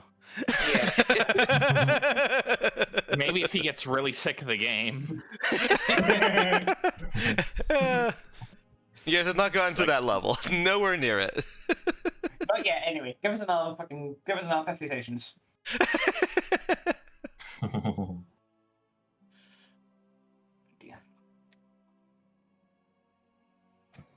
I do at some point want to bring up because we know that the anti-ghost stuff was developed by Zoe in the last cycle, right? Mm-hmm. I always want to broach that with this cycle's Zoe. I don't see any. I know Zoe's gone down a very different road. That sounds like tempting fate, but I don't see anything wrong with more people having the anti-Vega technology. Yeah, bring it up because that'll be fun. We can see how she reacts. Oh yeah. Actually, I would like just bring it up without saying anything at first. Yeah, just Like, don't even phrase it like that. Just be like, oh, and we're going to give you this technology that's anti-Vega stuff that was developed by Zoe LaRue. I would drip feed it a little bit first, like, oh, this technology. Yeah. And then see, if Zoe recognizes anything. Just have fun with it. Right? Harmless fun. She takes one look at it and she goes, "Why is the tip of the barrel in the shape of the symbol for my podcast?" why is the name of the shield a reference to my favorite children's book? For reasons which are locked in a vault that us and your dad have the two keys to. Oh dear. No, they wouldn't be. But yeah, go ahead. Wait, what? They wouldn't be in there. Are they not? I thought we did that. Because that was last cycle. We did, but that's this cycle before the memory wipe memories. Whereas the designs for that is no. My point is why is this my favorite children's book? Her favorite children's book would be in her QED. True, but then why would she be asking that question if she doesn't remember that? Because it was not basically it came from her own mind, just from a different cycle. And because it was not fan quip, that didn't really have this much thought given into it. Yes. Yeah. Well, I get the high level concept. Basically, why are there similarities in this design to and why does it seem like it might have been designed with Zoe's sensibilities? Yes, exactly. Yeah. Yeah. I feel like there got to be some sort of there are fingerprints of Zoe from last cycle there. The question is, are they recognizable enough to the current Zoe to pick up on that? Right. Again, this isn't important. This is just a fun little Fun little aside. Okay. Well, are you giving them plans or the schematics for these things that last Zoe developed? Don't see why not. The space detector, the ghost gun, and the extra Patronus. Yep. Okay. Well, we'll explain what they are as well. Yes. Okay. Well, as you would probably expect, there's no reaction from Zoe at this stage in things, but the seed is planted. And okay, yeah. As for the actual tech of it, Cassian is grateful for that information, and we'll have somebody start developing infrastructure to mass produce it.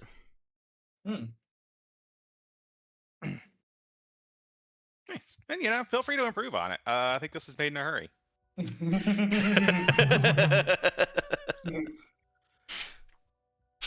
And I'm sure there's probably somewhere in the notes where Zoe's name's all over it too. So, that'll be fun. See this plant.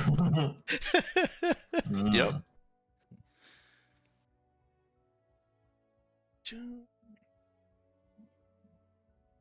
All right. Well, he asks again if at this point you're willing to tell him where this Union shipyard is hiding at.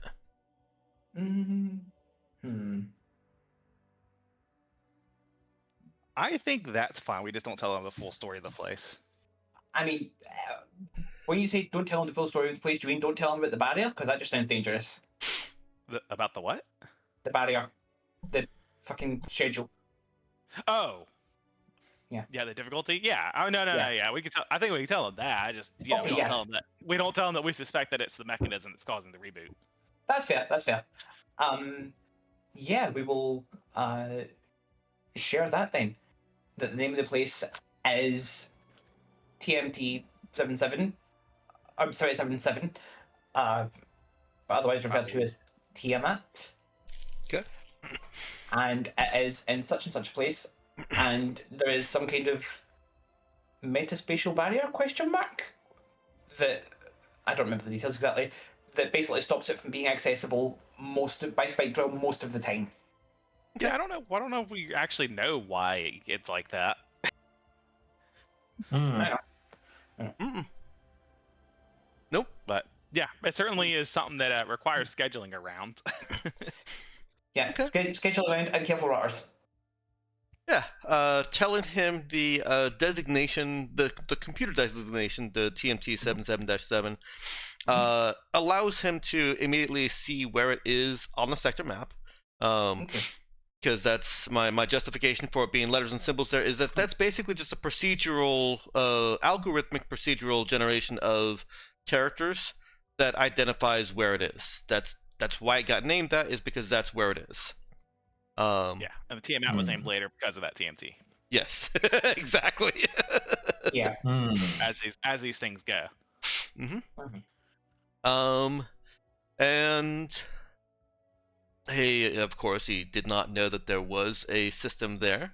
Your explanation of the schedule gives him some insight into why nobody knows that there's a system there, and tells you to keep that as a closely guarded secret, because that is very valuable information. I mean, yeah, we weren't. We were. Well, sorry. You know what I should say? Instead, he applauds you for keeping it as a very guarded secret, because you guys were obviously were. Yeah. That's better. Yeah. Yeah, I was just like, what do you think we were doing? Yeah, no, that's fair. That's fair. And he recognizes. It's like we've told literally one person. Well, two. So is it? Yeah. Literally two people. But I know most of us have low charisma, but we're not that bad. Oh yeah, might as well add that to the info packet. Fucking Union is building capital ships here. And I think, no. lastly, do you want to broach the subject of the refugees with them? I would still rather try Audrema first, I think. Anyone else? We don't want to put out feelers for it. Did we? I mean, did we want to bring up Portia Lin? Surely he's been trying to keep tabs on her if, she's still on the planet. Yeah, I'm willing to give that a shot. We already have. So let's just go to this, some more mundane news, hey. One sec. Nox? We already have somebody on Portia. Oh. True, but that's only one person who is not, basically in charge of the surveillance state. Yeah, but it is Elise. It is True, Elise. but she is not in charge of the surveillance state. It's one person with the bounty hunter. A precog bounty hunter. Okay, Yeah. but hear me out here. Hypothetically speaking, what if Cassian has two people on his staff who have the bounty hunter focus? And our precogs. I'm just It'll thinking still that take Elise them is a week. And Elise started first. How do we know that? Maybe they've been doing it the entire time. Because it's fucking Portia Lin. I'd want to keep eyes on her if I was Cassian. Yeah, actually, that does remind me. Does it bounty hunter take like a week to track someone down, or Something like that. No, I think I changed it to make it more player friendly. Oh, okay. And here's me because I mean that is a this. good point. If it's going to take us a week for Elise to come up with results, then maybe it is good to ask Cassian. If not, then we're already leaning on him. I mean, but it's also a pretty small. I would think it's a pretty small ask. Which Nox? I said it might have been a week for Zoe's thing, because Zoe had it last. There it is. Thank you for putting it up. You're welcome.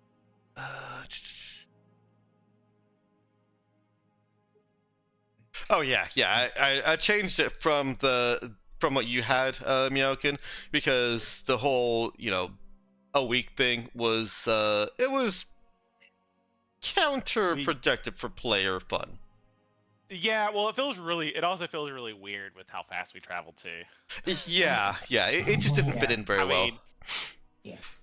I don't know. We move fast. We move fast and hit hard. And sitting down somewhere for a week just doesn't feel right in this campaign for some reason. I mean, you say that. How many weeks did we spend merchanting here before? How many weeks did we what? Spend merchanting here before? Like 1 or 2. Only? Yeah, we're pretty quick. I'm pretty sure. Yeah, it's 3 days, and then I think we did like 3 days, like two trades. I don't remember if we've done that once or twice. I think we've only been once here at March at least. Regardless, with how fast, I didn't realize how fast Bounty Hunter was. Dex, with how fast Bounty Hunter is, we had a few of us where Elise was on the case. Would she have got back to us before we got here? I'm gonna say that Elise is not going to get back to you. Wait, before you got, yeah, okay, fair enough. I'm gonna say that Elise is not going to get back to you until she actually has eyes on target, so to speak. Okay. So the bounty hunter, it's taken no more than an hour, as you review what you already know and have observed.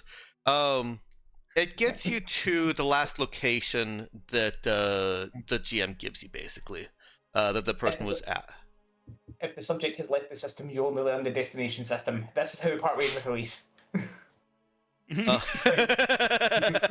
away to the Nog shipyard. I'll be back soon. So I'm going to say that... Here's a shipping box off. I will say that you have gotten confirmation from Elise that Portia Lin is in the city, and she has not made further communication with you. As she goes about setting her self up with safe houses and basically protecting herself in case tracking down Portia Lin turns out to be a bad idea. You think tracking down Portia Lin might be a dangerous task? But yeah, I'm happy to leave it to it then. Okay. So yeah, you do have somebody who is very good at that job. And the counterpoint that was made for Cassian is it's very likely he has information about her that he's just been holding on to while she's been here. I forgot how fast and effectively Elise operates. This should be fine. Yeah. As PCs, you have a bit of an advantage over even what Cassian can pull together. Yeah, I think I'm okay with leaving it for Elise. I've changed my mind. Okay. Basically. All right. When it comes to individual competence. Yeah. You guys are the cream of the crop. But if you want to research and develop a sector destroying bomb, I'm gonna make it take a month. What? Someone hear something? Month downtime, y'all? Month downtime? Oh, no, because we don't stay anywhere for more than a week or so, right? That's why I picked the month.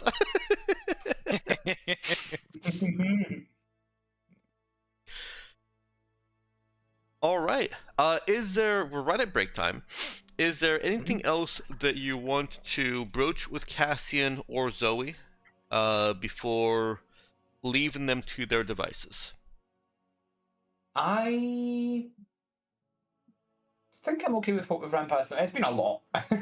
It has been a lot, yeah.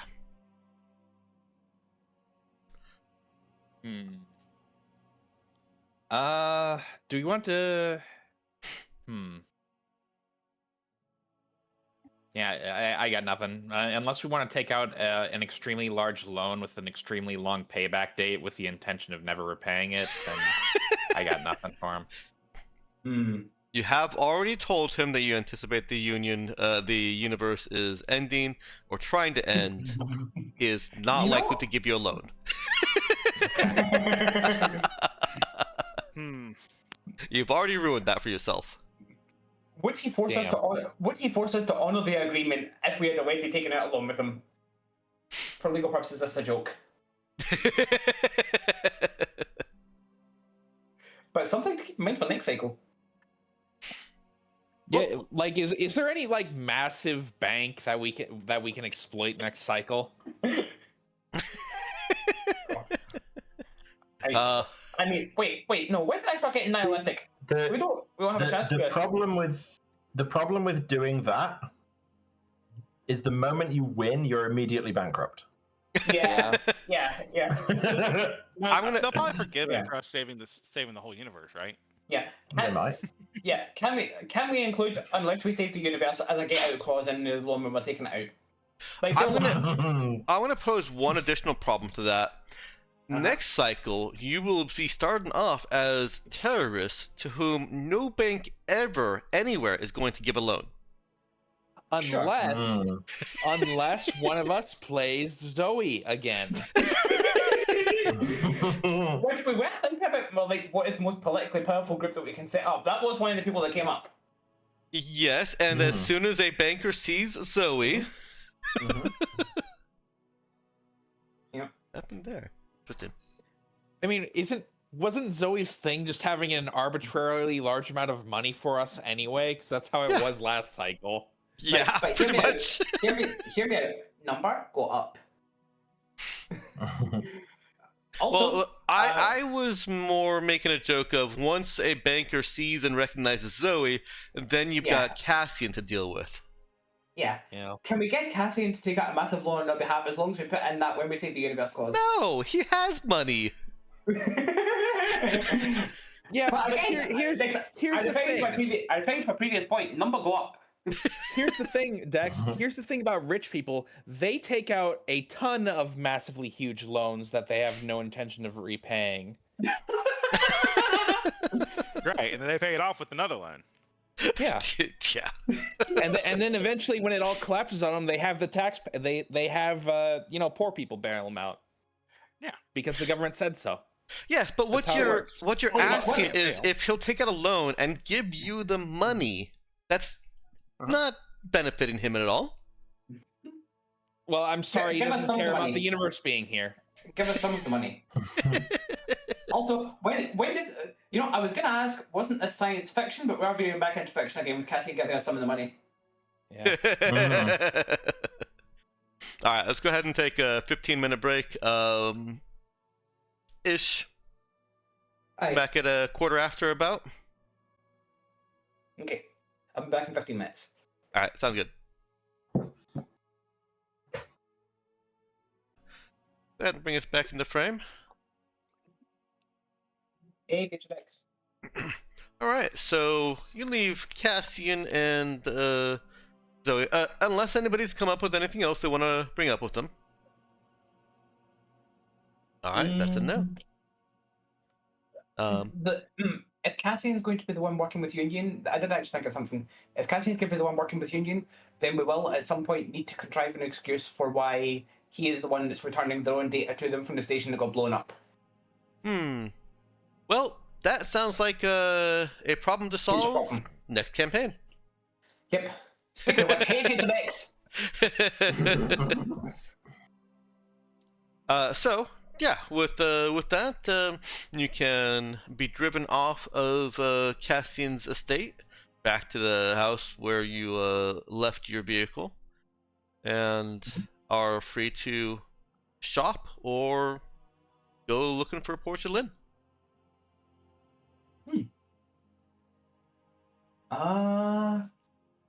I can't think of any shopping that I particularly need to do, but also I'm not sure.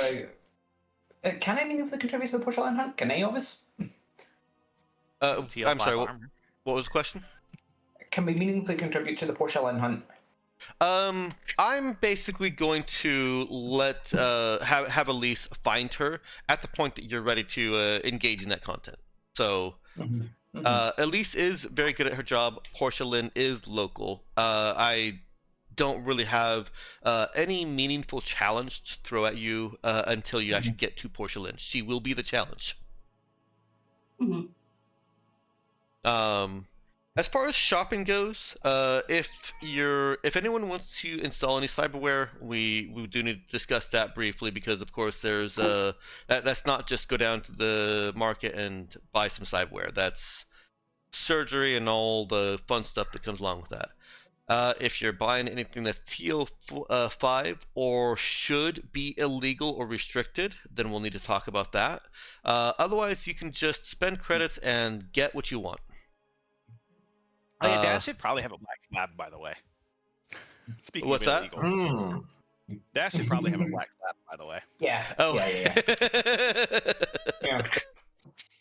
Dad should have a black slab. Yeah, it is There's on very the little illegal reason not to. list. What? Who cares about that? We're friends with Cassian. Give us the stuff. If you would Yeah, like that's to pull on pull on your relationship with Cassian, he certainly could probably arrange that. He would love to have you more indebted to him. As indebted to Not that big a him, how much ruinous geopolitical secrets did we just give him? But you didn't ask for anything in exchange. Hmm. Oh, we are asking for his cooperation in helping us manipulate Union. Yeah. Isn't And this one the black lesson slab. that Zoe just learned, that you guys just helped teach Zoe? hate, so much hate. All the hate. Here's the thing. Sometimes you need to take the implied you need to take the freely offered stuff, because there's always the implication that in the future, if you try to screw the people who are freely offering stuff over, well, you're not going to get the free stuff anymore, are you? Mm-hmm. That is almost certainly something that Zoe and Cassian are going to be having discussions about going forward. Golden Goose. We are the Golden Goose. Sheriff, distortion cannon. But yeah, if you do want to see if Cassian can obtain any of these things for you instead of you trying to do a black market dive, that's definitely an option. Main point is, if it's illegal or TL5, we need to talk about it. You can't just go off and mark off the credit and put it on your list. One of these days, I need to have some heavy weapons. And I fairness, guess I need to make a heavy weapons character that can do something ridiculous. first you need to be able to aim them. Yeah, there's. I should also add that, yeah, heavy weapons are also technically on the we need to talk about it list, but instead of us talking about it, I'm going to talk about it right now. Just assume that your character has to do something other than go down to the store. You can buy what you want as far as heavy weapons, but your character is not obtaining them legally. Yes, let me see let me see. Vac skins, the grav harness. A couple TL5 items that would probably be useful for us to have. I don't think we need a stiletto charge. I think gas is a stiletto charge. I have one too. What is it? Nah. I guess it would be useful for something to have for people that aren't hackers, right? Yeah. I'm just going through what TL5 that we might not be able to get elsewhere. There are no Walmarts in Lamiera. Lamiera is more restricted in what you can buy. Technically, you can't just go down to the store and buy guns either. But with your guys' connections, again, it's probably something you're buying illegally if you buy weapons. Yeah. But I don't think that we need to necessarily go through that. You're level 10, you have money, and you've got connections and clout. Just know that in the fiction, you're not going into a store and saying, "I want 10 laser rifles." You're finding a shady contact who's not going to screw you over because they recognize the threat. And also possibly they recognize us because I've worked with this before. Quite possibly, you could end up buying back some of the weapons you sold. That's so funny, actually. Hang on. What are the odds? Maybe I should start working on something that might show up in the next cycle. Not next cycle. The next section. Because I don't know. I don't really know if there's any point where we're gonna use a vehicle with heavy weapons mounted on it. But I kind of want a vehicle with heavy weapons mounted on it, just in case. Never, it's like I think I've only ever played one game where we had a vehicle with a heavy weapon that got used. No, I think it was another one. Anyways, just thinking. I've used them against you guys. Yeah. Does that count? I mean, kind of. Yeah. What if I made one that was kitted out with mods? That would be a very dangerous heavy weapon. So what you're saying is that you should trick it out with mods and then pass it on to your next character who'll be a heavy weapon specialist. Nah, I wouldn't do that. If I was gonna do something, it would be something for the party. Sure. I believe you. My character would be the gift of the party. Have you considered doing for the party something like grafting the main cannon of a grav tank to each of our arms? Wouldn't that be time? Yeah, you need to have Riley for that. She could probably hook you up. It's the grav tank's weapon, is it? Not it's the same thing. If you're okay, Wait, hold on. Would Riley be grafting a grav tank cannon to each of our arms, or would she like creating like some sort of bioengineered? Riley would be creating a bioengineered terror. How picky are you, really? When we're talking about this level of ordnance, how picky are you? I just want the cannon. And to answer your question, Meowkin, it's any weapon you want. Oh my god, yeah. Actually, I just found it. Grav tanks can mount 6 heavy weapons. Okay. Grav tank has 6 weapon mounts. Heavy weapons count as 2. Yep, I see that. I mean, that's still 3. I can still be 3 different heavy weapons. That is pretty damn wild. Or one super heavy weapon. Or 6 laser pistols. Wahoo! I sure do love 6 laser pistols. Could be 6 sheer rifles. My enemies tremble in fear when I roll my grav tank up to them with 6 laser pistols. So I guess the main cannon though would be that vortex cannon, heavy weapon. On a proper grav tank, of course. I'm sorry. Are you fucking with my 6 laser pistols grav tank? I'm saying if you have 6 laser pistols versus the one with the vortex cannon, I'm gonna go for the vortex cannon.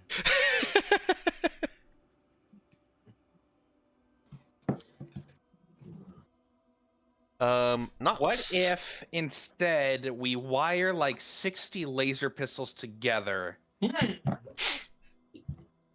Wire them to 10 grav tanks, you see? No, just like one output thing, and then just I feel put like them. I feel like that's how you get shit done. I've done that in X4. Oh god.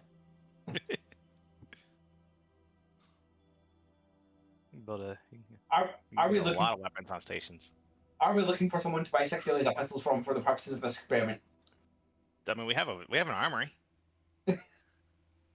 Yeah, no, my point was that we're currently looking for what we're doing on Lamieda. Are you doing this? Is this the machination? Are we doing this? No. I think I should just get us some vac skins and some grav harnesses if possible. That seem harmless enough and something that you would get elsewhere.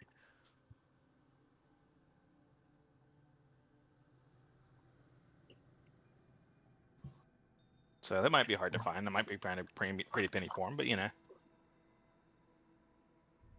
I've got a pretty penny on me. Weren't Icarus suits like Grav 4 or not Grav 4, but Tech 4? I think that's 5. Icarus harness? Nah, yeah, it's 5. Okay. Which is not to say you can't get one, just that it's going to be it's not. Oh wait, no, actually no. Icarus harness is TL4. Oh fuck me, okay. But it's less it's less ace. Well, no, I guess it's just a better combat field uniform, I guess. Yeah. Well, shit. That may be something I need to look into then. Hang on. Let me go remind myself what an Icarus harness does exactly.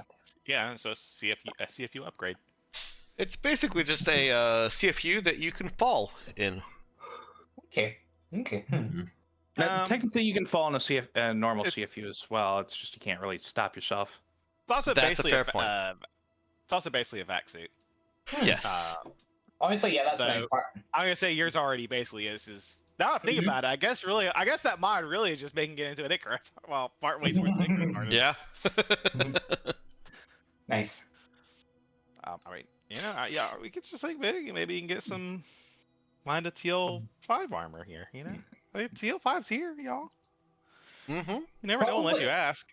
Probably, but with my combat field uniform tricked out as it is, I think that's actually about as good as it's going to get for general purpose, keeping it on yourself at all times, hidden out armor.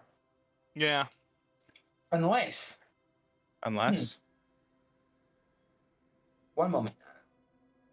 Talk amongst yourselves. No. Let me see. It was Assault Suit versus Storm Armor. Ah, shit, no, it's TL5, never mind. I mean, what? I mean, are you saying you can't get it because it's TL5? I know it's something, but it's TL5, so meh. Also, saying that you don't let your dreams be dreams.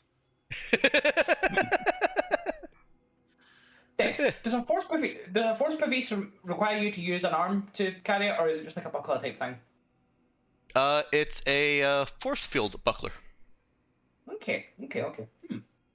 It's not going to be functional. You're not going to get the AC bonus if you're using a two-handed weapon.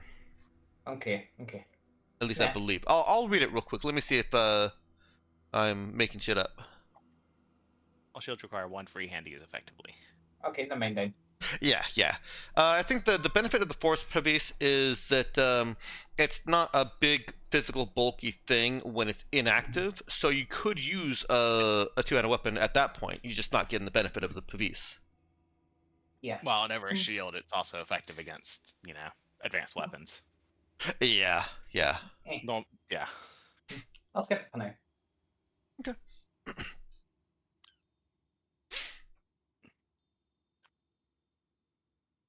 All right, so you've had a little bit of time to ponder what you want to do as far as like shopping. Are there any things that you want to buy that require some conversation? Like I say, can I find vac skins and grab harnesses to stock up a few of? You can find vac skins and grab harnesses. Let me remind myself on those real quick. So you're looking at the grab harnesses and not Icarus harness. Yes, just the grab harness. Just basically some of the TL5 equipment that wouldn't be in our ship locker. Okay.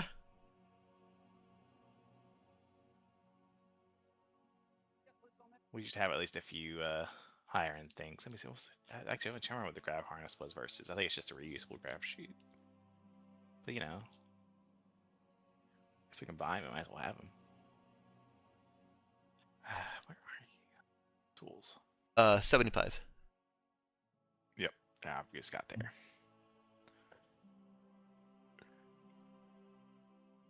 So the grab harness is it's TL5 because it allows flight.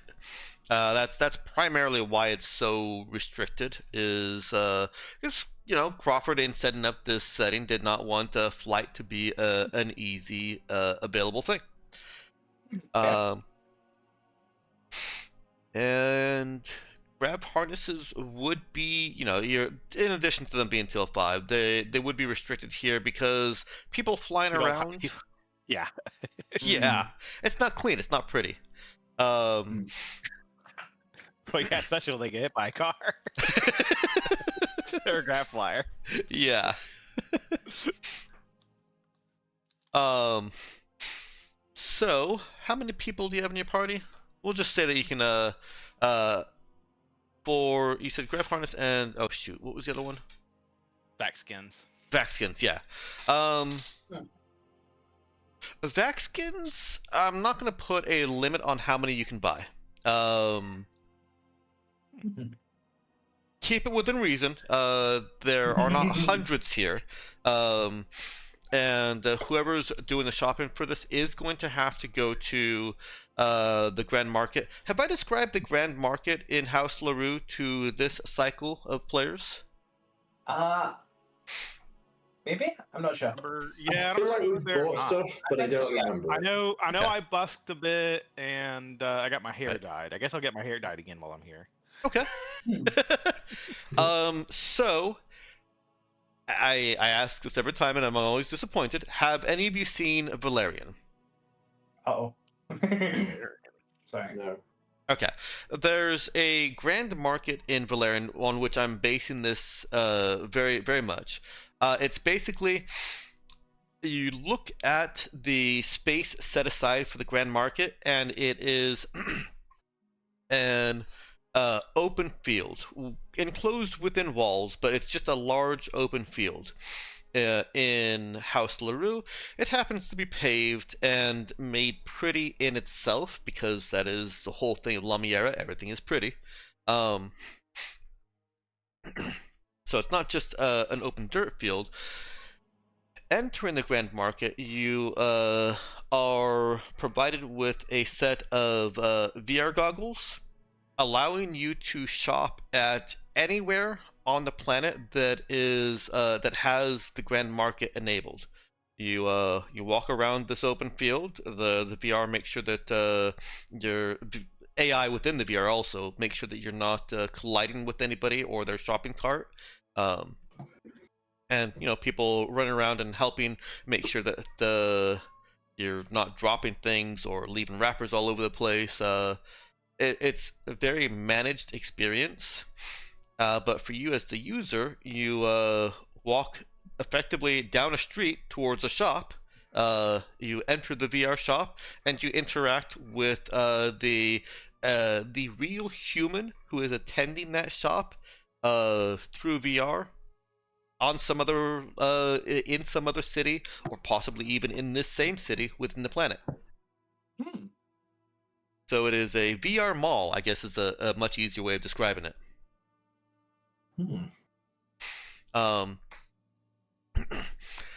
The downside of this is that you're not actually walking out with any goods. Everything that you buy is delivered through a very rigorous set of Amazon drone type stuff.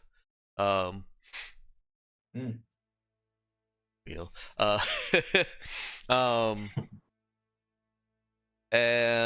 of course, everything that you buy through this is goes through a certain scrutiny, because it is getting delivered. There's no way to avoid customs through the Grand Market. And we're not buying the black slab here then. You're not buying the black slab here. You could make arrangements for it. And you can I should backtrack on that. You can buy the black slab here, just not going to get delivered as easily and quickly. You're relying on some third-party delivery that goes delivers it somewhere else. So I guess the saying that you can't buy illegal things here is not quite true. It's just more difficult. You can't legally buy illegal things here. Yes.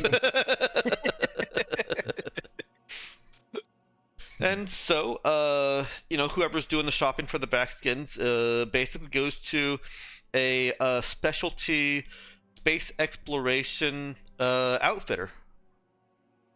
And this is one of the reasons that House LaRue is so powerful in this, is because at some point, somebody at House LaRue, a LaRue, had this idea of making everything accessible so that travelers don't have to spend 8 hours on a train or a couple hours on a flight or however long it takes them to get to a different city just to buy a vac skin because they want to play pretend mercenaries or salvage crew.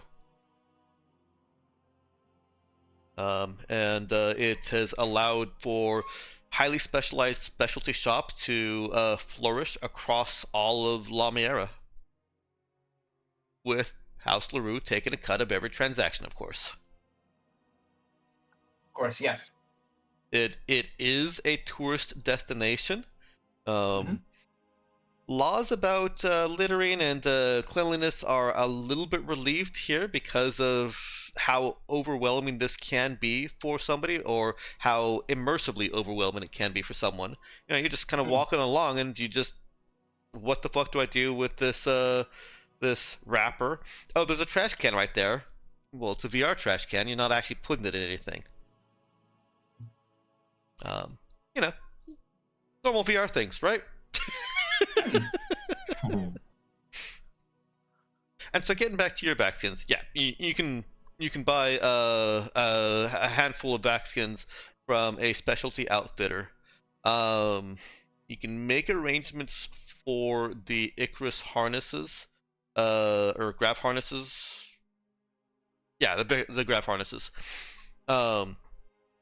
From another specialty shop who specializes in kind of tourist flight experiences, hot air balloons and then jumping out of them. Don't jump out of hot air balloons, kids. It kills everybody.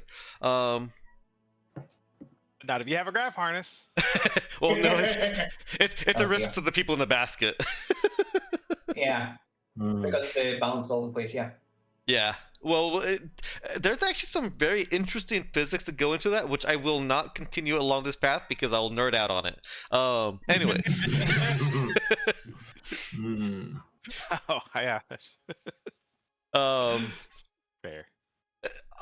I'll close with always follow the instructions of the guide for your hot air balloon. That should just go with any adventure you embark on where you're not an expert. But yeah, you can get some grav harnesses, refurbished grav harnesses from one of those adventure tourism companies. They can't ship it directly to Grand Market, but they'll arrange to have a courier deliver it to your hotel, which I believe you guys did set up a room for the night. And so that's vac-skins and grav harnesses down. What else is anybody buying? Then you can just buy as much as you need, like I said, within reason, and mark off the credits.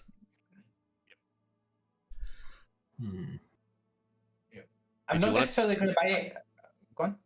I was going to ask, did you want to try for the black slab? I was going to say, yeah. I think Das would at least be looking to see if there's some relatively easy avenue to do that. I was going to volunteer to go along and go on fucking distraction duty for Doug to stop him from buying all the souvenirs and trinkets. But that's probably needs me more, so. Or that's probably needs me more, so. Thank you for reminding me. Yeah, we'll get to that after I've heard what you guys are all buying, because with access to every market-enabled shop on the planet, which is a lot of them because it's very profitable business for them. Yeah, you can buy a lot of trinkets. All right, so Percy is going along with Das, and Das wants a black slab. This is going to be an actual challenge for you. This is not just you find a specialty outfitter and buy it. Of course. Yeah, I'm kind of surprised I haven't gone for this before, because looking at the description, it's like, yeah, I'll have a +1. Yeah. To be fair, you haven't really needed it. This is true. But it could be better. It could be better. Yeah. And there have been rolls that you missed by 1. Yeah. There have. Yeah. It's also not something that only recently on the rolls that literally basically nobody else would be able to do, but still. True. Yeah, fair. It's also something that you probably wouldn't have been able to buy even in the capacity you're in right now quite so easily. Like, it would have been the subject of an adventure instead of a scene. Right. Yeah. And so I'm going to say that you track down. You can do some research to find what market-enabled businesses might have one for sale. It is specialty. Well, it's not even specialty gear. It's just flat-out illegal gear. So yeah, you have to approach it carefully. Nobody's going to admit to selling one. And that, of course, makes it very difficult. Like, this isn't even something that technicians employ in their regular duty. This is straight up military spy hardware shit. Yeah. So however, you can find some companies that would probably produce this kind of thing for the military, or for interested, powerful entities, and who happen to be market enabled for their for certain other commercial products that they sell. How do you want to approach the idea of a black slab with them? I don't know. Just walk up and ask him for you.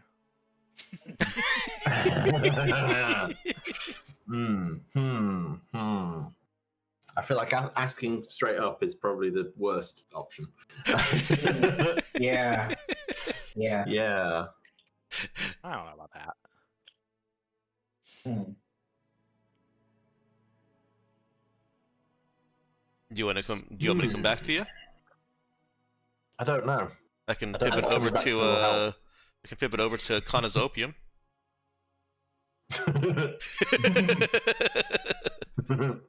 Yeah, sounds fun. Yeah, I don't know. Yep. I don't know.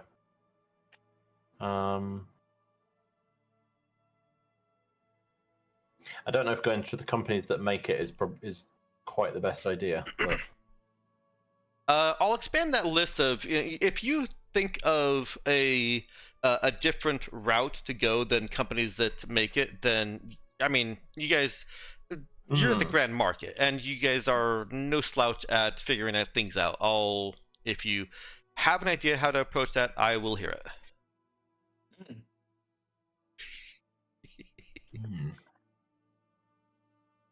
While you're pondering, did anybody else want to buy anything else?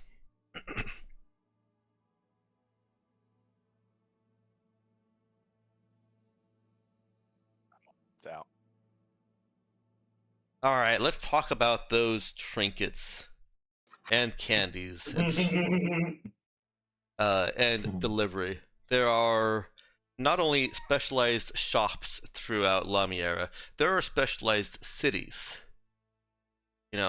House LaRue is the financial city specialist. There are automation specialized cities. There is a city, I should actually pull up my document here.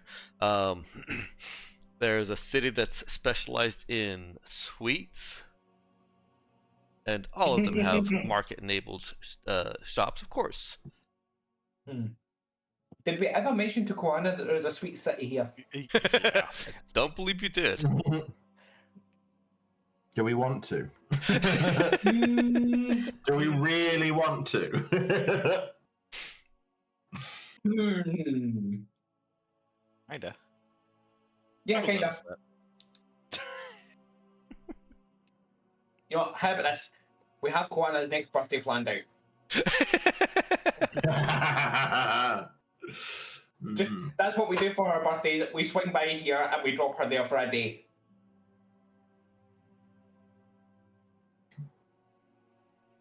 Maybe not a day.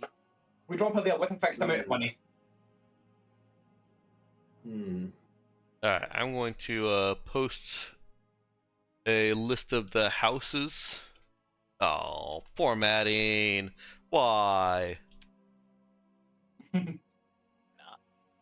Alright, well, I'll post this list of the houses as soon as I finish formatting it.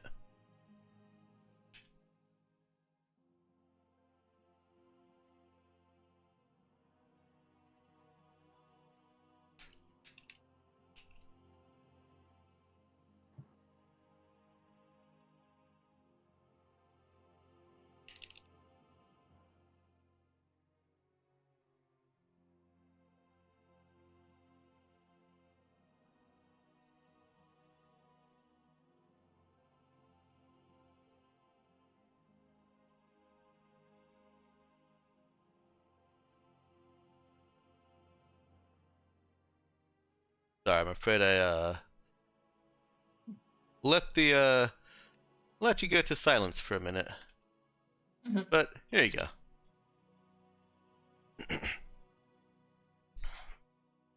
So it's probable that the Icarus harnesses and back suits were purchased from a shop in House Belmont. You're already familiar with them as having utilized their shipyard. Metro has a lot of robotics and automation, as well as art that is specific to robotics and automation. Palm is, of course, your confections, pastries, and amazing cuisine with the best and fastest and most dedicated delivery and courier services on the planet. Utilizing teleporters to get your food to you if you pay the premium.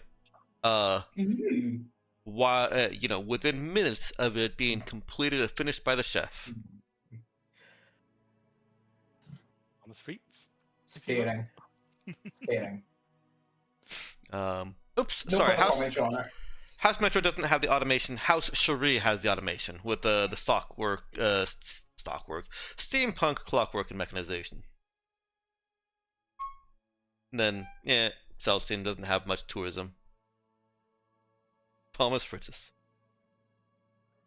On streets. That's On French for French fries. Ah, I'll take French for French fries. Fried potatoes. yeah. There are 17 different spiced varieties of pommes frites. Probably more than that, but that's just this one location. I want. Oh yeah, I had what was it wasabi wontons? It's like just like a wasabi powder. I want to try that. Yeah, that does sound good. The distribution, the ones that I had, the distribution was awful on, so I would not recommend it. That's unfortunate. Yeah.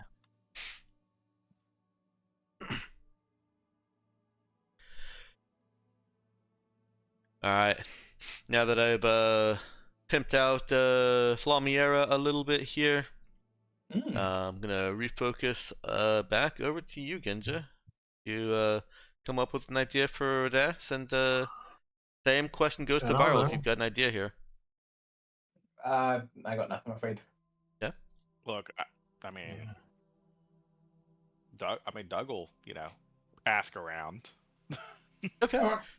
Yeah, I should say it's not specific to Viral and or not Viral, but Percy and Death.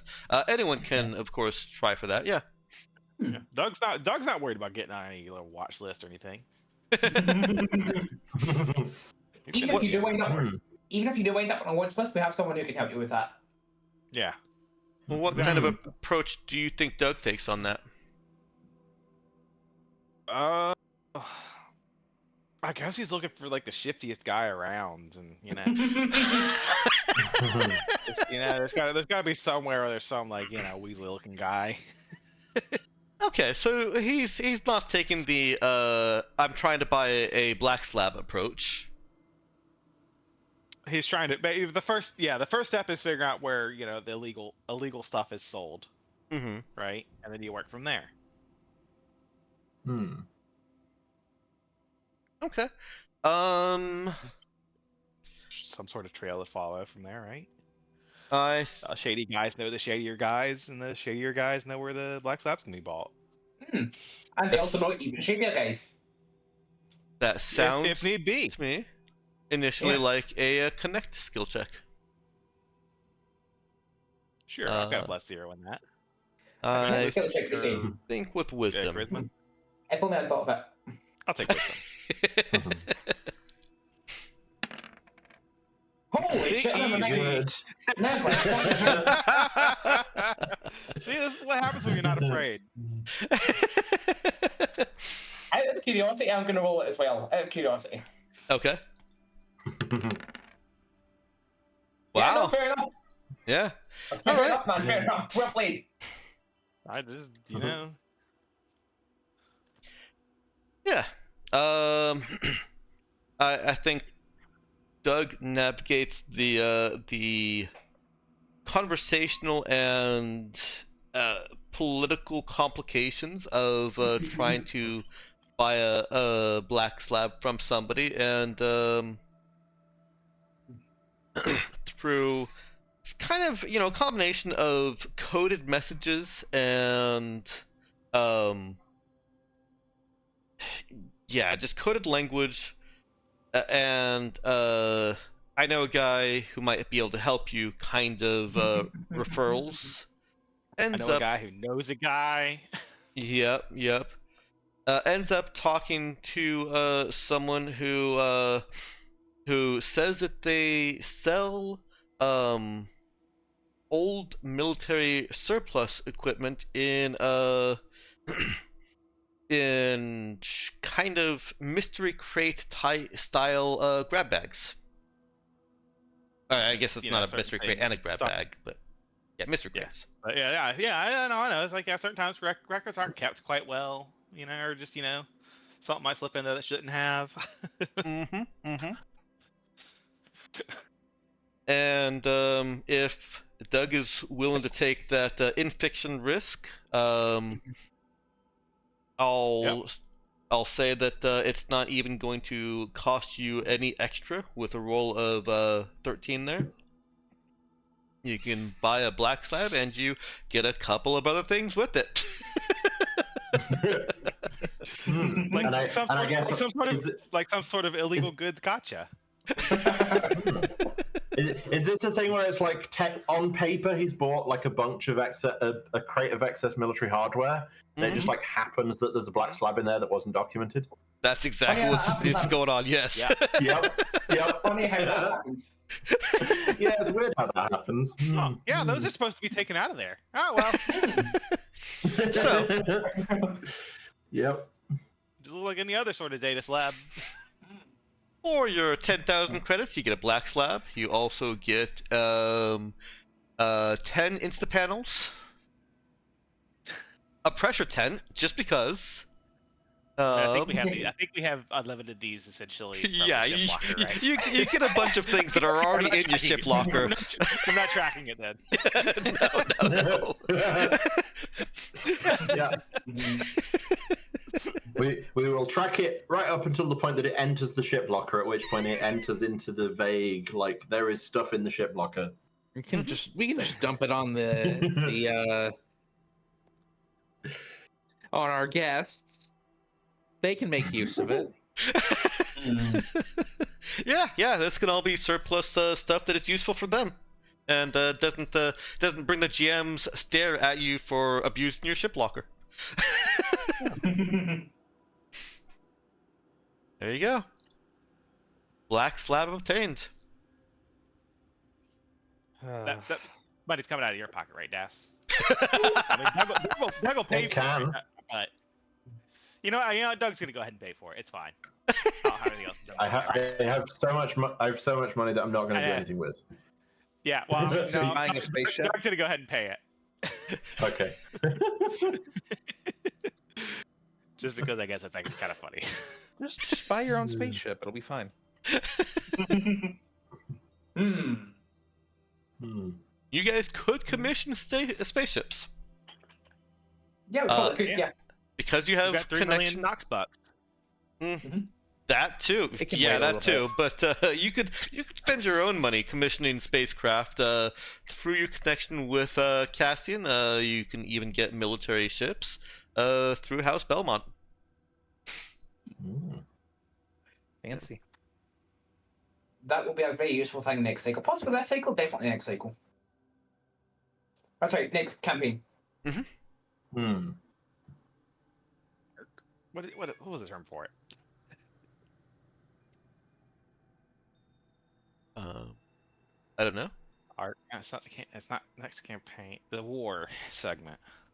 Oh, Nox had helped me define it. I think it's either chapter or act or book. I can't remember which.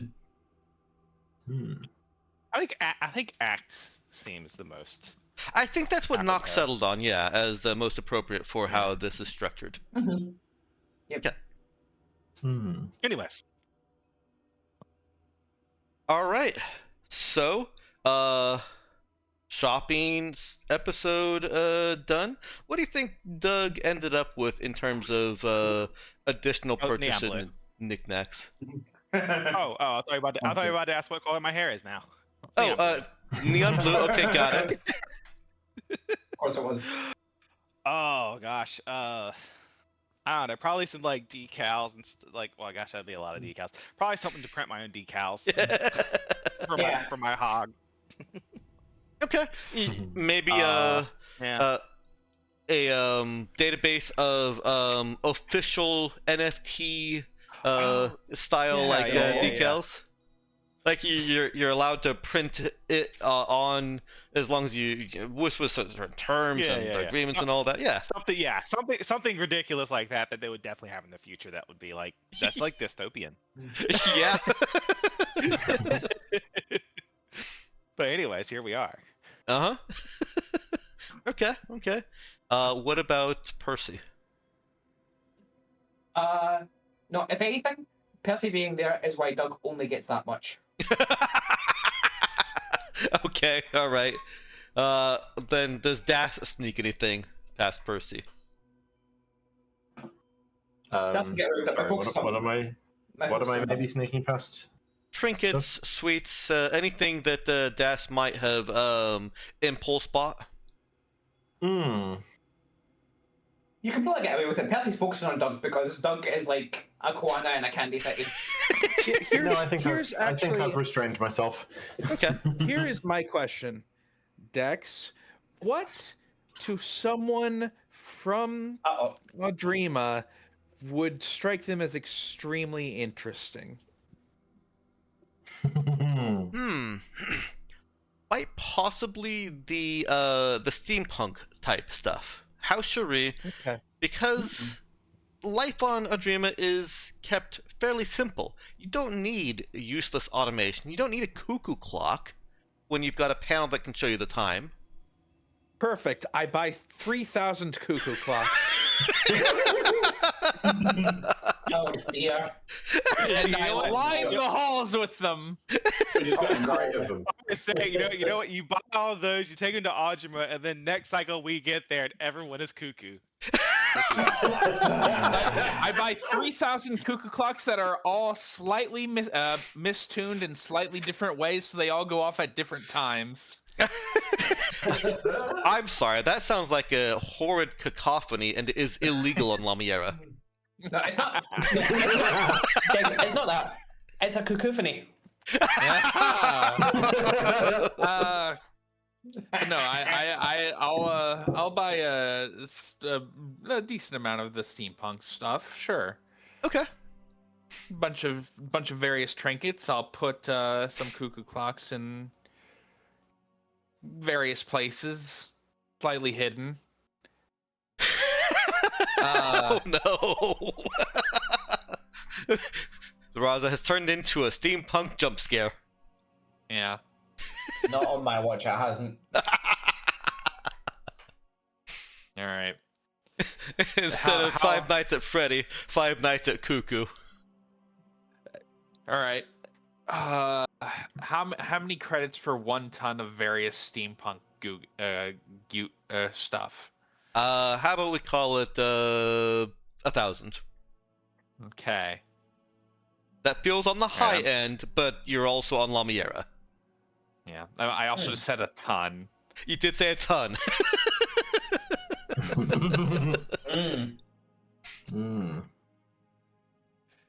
I'll buy half a ton then. Okay. All right. Are you sure it's enough to satisfy the people in Lamiera who'll be interested in this kind of thing? You're right. Let's buy 5 tons. No.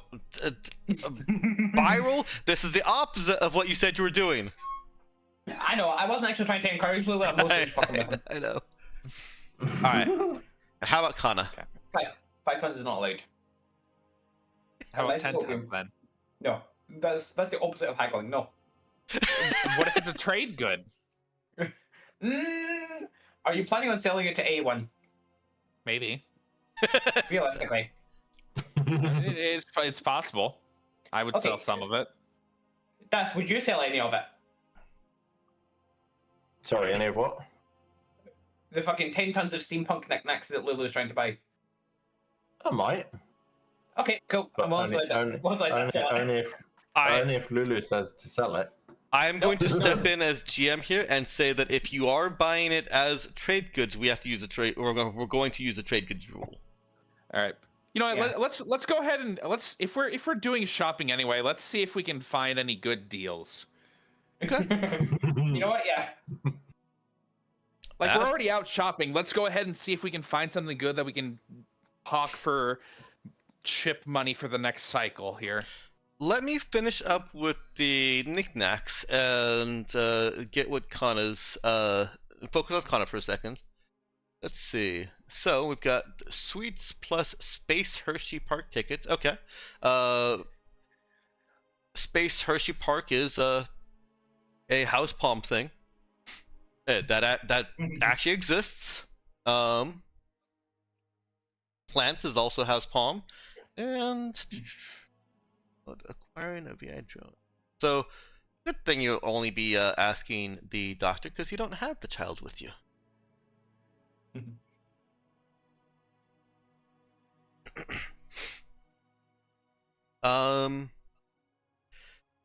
And Riley,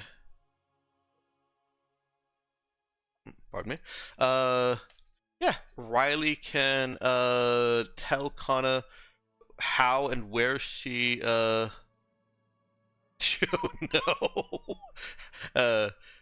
was able to obtain Siri. Turn my phone over.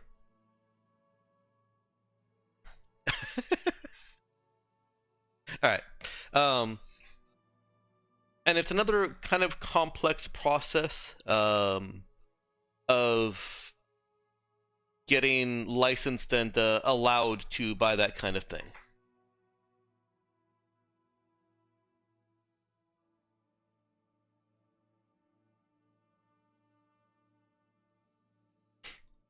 I'm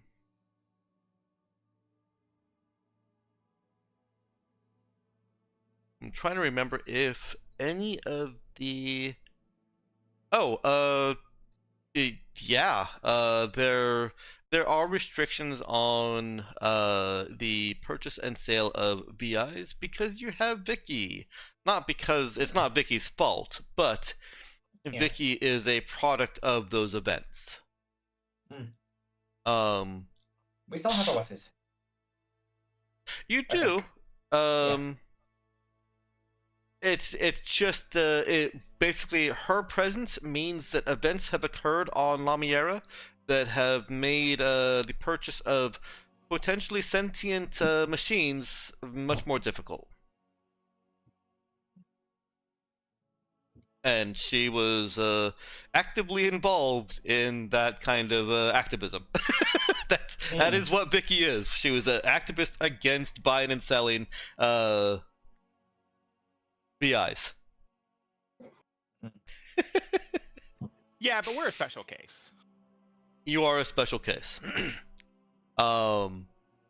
And Riley is not as concerned with those ethics as Vicky is. So yes, Riley can help Kanna track down a seller of VI drone.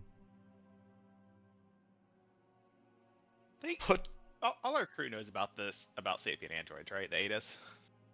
I believe they all do, yeah. Okay. If nothing else, they've been through medical. Yeah. Nox, give me an idea of what you want for the Electro drone, and we'll see if any changes need to be made for it to be able to be acquired on Lamiera. And we'll work through that, I think, over the course of the week.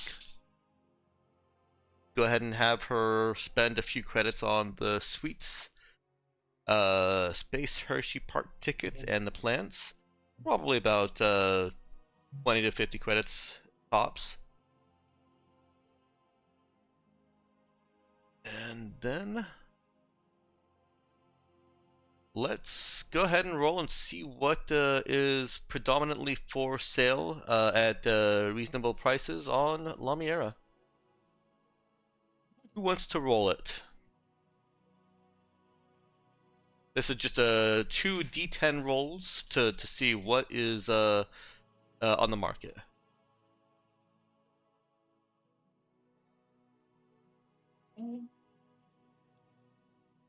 Sure, I'll roll it. 2d10. 2d10. Mm-hmm. All right, 5 and a 10.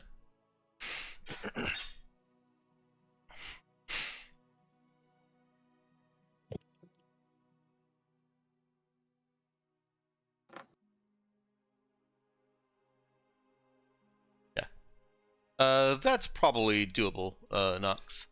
I don't see too many reasons for that to be restricted heavily. Alright, these are entries straight from my table, so they're not going to format well. Let me see if I can put them in blocks, make that easier. Nope, that did not make it easier.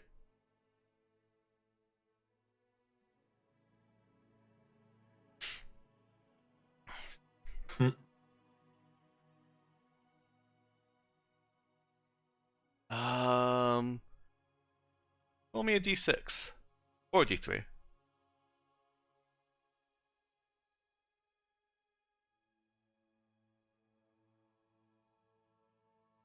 Try a D12. I don't care as long as it's divisible by 3.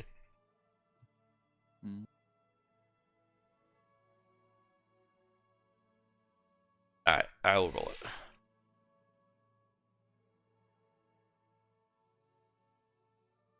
There it is. Looking for it to show up. Alright. Oh, I should probably have looked to see if those were all fleshed out before I rolled. That roll is not. Phyton is though, so we'll go with that. Alright. One more 1d10 roll. 1. I went ahead and just rolled it. Alright, well, this one is less interesting. I'll append it to the previous table.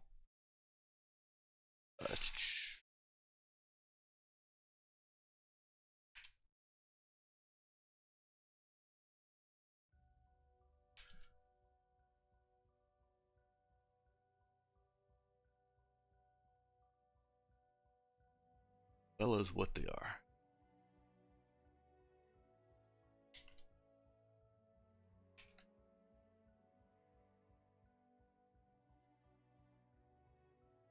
Alright. Those are the rolls. Kind of hard to read in that format. I apologize, but that's I'm not going to do much more formatted than that. You can still see the cost of them as well as the tags on them. Since it is what's a D8 for? Oh, D18. I'm sorry, Nox, but all the rolls have been done.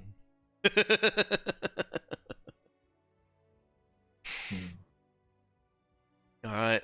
Are the Amiga ingots or the Protect junk something that you want to try and buy and sell somewhere else?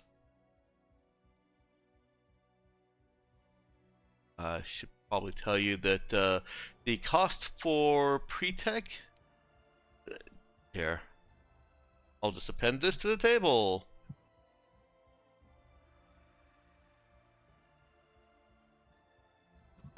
As we all know, Dex, this is Pretech junk, correct? Pretech junk, yes.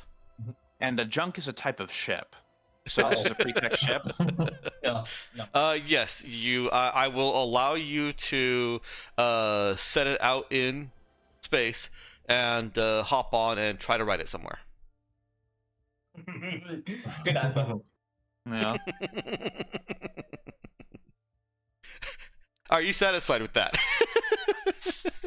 Yes, thank you. Yeah.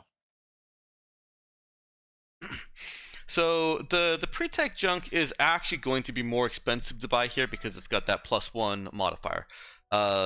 Pre-tech is pretty good to sell here. Pre-tech and luxury are both pretty good to sell here. They're not so good to buy here, except for the fact that you can, for tourism purposes, they're great to buy here. Yeah. Unfortunately, your rolls didn't result in anything that will actually be cheaper to buy here than anywhere else, and the fight and roll means that it does add plus extra friction. Okay. Well, forget it then. Unless you have something with a really good market that we're going to go to immediately. I think so, no. Okay. Alright. It was definitely worth rolling since rolls 1 through 5 on the Lamiera table are roll somewhere else. And then 6 through 10 are, just kind of standard staples: clothing, jewels, parts, and junk.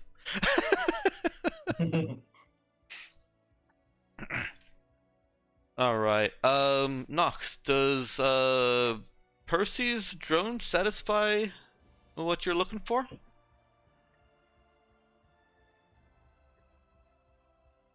I basically designed it with the game plan of leave it floating in the atmosphere, looking for interesting stuff, so that we can go down and investigate on foot. Mm-hmm.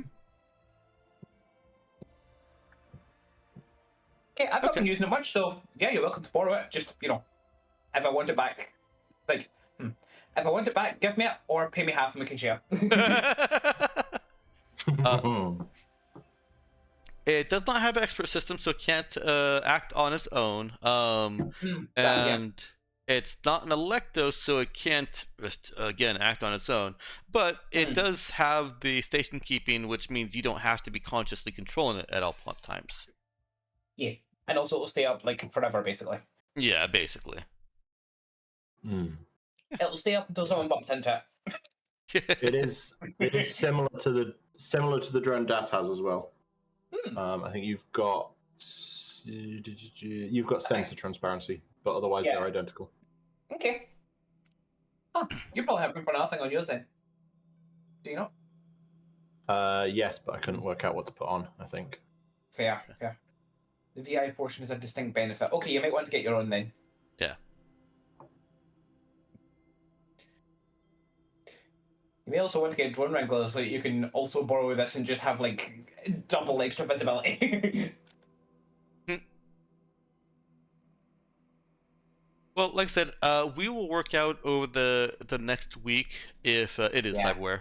Yeah. If you want to go through the process of buying your own drone, it is going to be a scene, or it'll be one scene. And there is a risk, there is a chance that that the effort will fail because of certain restrictions on that kind of purchase on Lamiera right now.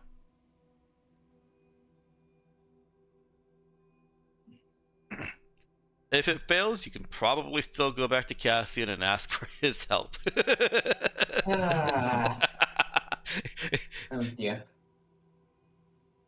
I have to keep reminding that anything that I say can fail is still, within your options. Yeah. All right. So, shopping done. I'm putting a pin in that. We've got time to explore Portia Lin. I'm gonna go to my journal here real quick.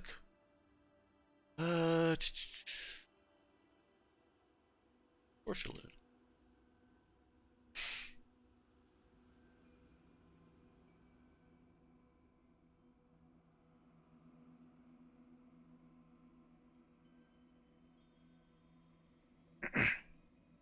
Ah yes, I did write a hunting for Portia Lin section, like months ago.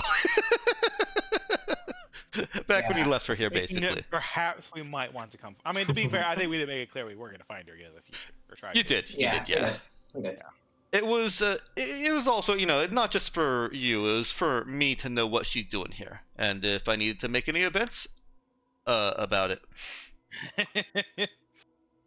Well, you think she could cause that much trouble? It's just one Portia Lin. How much trouble could she cause? All the trouble. Yeah. No, you're right. Probably not much. Yes. What trouble? Yes, trouble. Um.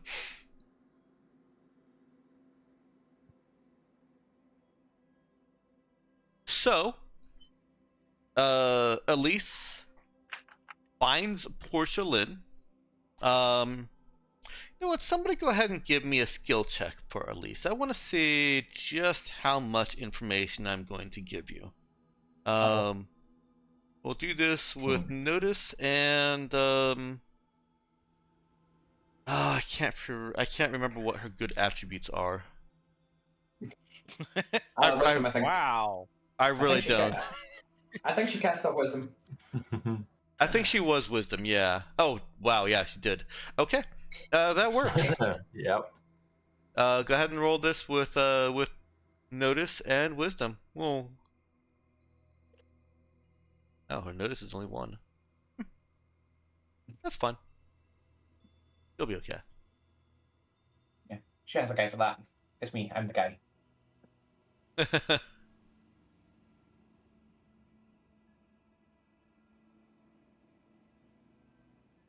Oh, Alright, who's rolling it? I mean, I did the last thing or two, so I thought someone else would, but yeah, I could do it. I also want to throw out there is an ulterior motive for me asking you to roll. Quite often I'm in a document or somewhere else other than Roll20, and so it's just easier if somebody else rolls so that I can see that on the side. It's not always about giving everyone a chance to roll. Double nat ones. Right, yeah. God. Okay, does she have...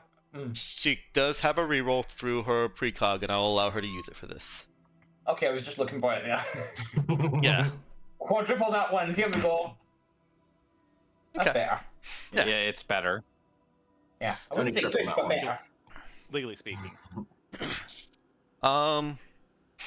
So the information that Elise provides to you is that Portia Lin is I don't want to say holed up because that has connotations, but she is in an apartment building of sorts. She's in a rental unit. It's apartment buildings are something that you don't really see on Lamiera because they're not pretty. But she is in a unit that is not owned by that is part of a larger group of buildings or units, with a central kind of its own park for kids and for beauty, and it's a fairly nice one. It's not your run-of-the-mill, it's pretty enough unit. This is going to be more expensive than she necessarily needs to pay for housing. And Elise, I'll give you a choice. Elise can either have gotten information about her living situation or about her personal situation.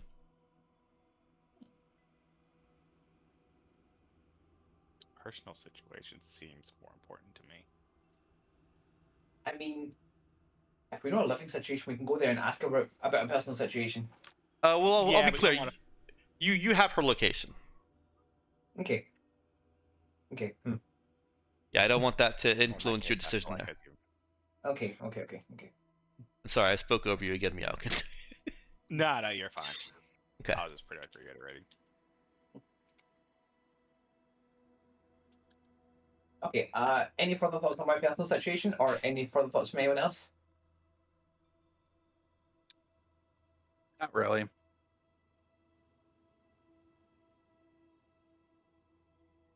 I guess, yeah. Go with. I'd say go with personal situation, just because that's. Yeah, I don't know. Okay. Personal situation because it's I don't know. Sold. Yeah. Okay. Well, it just tells me that both options were equally interesting or equally uninteresting. Oh dear. Yeah. Well, I just, yeah. So, what Elise can make out about her personal situation in this short time is that people that have interacted with this person, what's she going by? This person that they know as Athena. Is that she's not, really living up to her namesake. She is a kind of sickly and unhealthy person.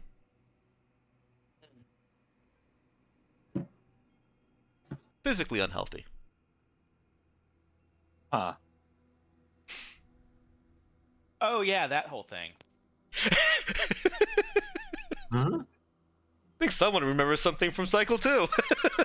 No, it's from this cycle. She's gonna die. Like, that Oh, was you what we did learn that this cycle. Yes, you did. Yeah. So, building on the information you did already get from this cycle, yeah, that's progressing. I honestly can't remember this. Could someone remind me? I don't think you were She's part the- of the team at the time, so yeah. Yeah. So she's that whole super soldier thing. Turns out comes with a very short lifespan. Okay. So that's what she's running into her super soldier lifespan, so Yeah. to speak. When the Victorians think they can help her. The other individual in the Revenant project that you ran into, I believe you ended up killing them, but you were able to learn from them and their handlers from that encounter. I believe 3 to 5 years lifespan was what you were given. Yeah. So actually, I guess that this is. Well, I guess I don't know how. Like, how sudden the onset is. Do we? And also remind me, was Portia Lin like entirely an artificial being, or was the super soldier stuff done to her after she was born? Did we find out? No, if we know. But I don't know the distinction matters. It does slightly because I can fix one of those. Hmm. Oh. Huh. You did not find out if she is entirely artificial or if she is been created. But later, like this is kind of come up as like like I said, at least reports her health. We mentioned this. It's like, huh. Well, but then again, I don't know. It can't be that easy, right? Wait, which part? I lost track. Whether Virgilia would be able to, Oh, help or even cure Portia Lin's lifespan issue. The restriction is simply that it can't be something that she was born with. I don't know if this is something Dexter's thought of either. Yeah, that's a thought. I will say it isn't something that Dexter has put pre-thought into it, but has enough foundation to be able to provide an answer when you're in a situation that you deserve an answer. Well, we might as well try it. It sounds like there's an answer there, and there's only one way to find out for sure. Yeah, so you know where she's living. You know that she's sickly. Do we want to handle the possibility of, Well, of course I don't. She was. I feel like she would kind of made peace. She knew about that, right? I feel But like I guess we haven't talked to her about it. I mean, Yeah. even if I can't fix this, Audrima itself can probably fix this. I was going to say, That's what they were saying. I feel like Audrima knows your abilities. They must have taken that into account and come up with whatever their plan for her was. You know?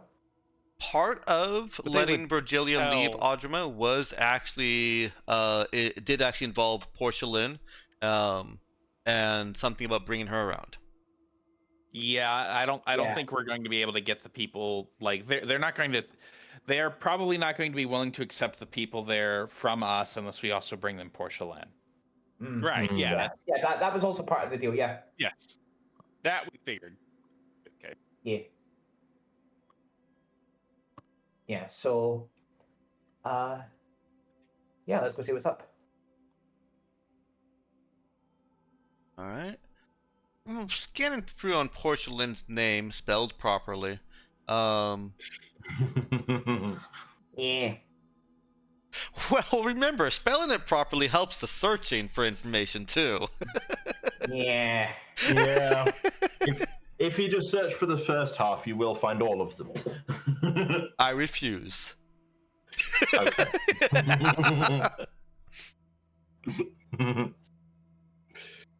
All right, yeah, I've definitely gone past where you were. So, no, I didn't give you a whole lot of information about Portia Lin. I'm going to do a quick search for Revenant because that is also a name that you've come to.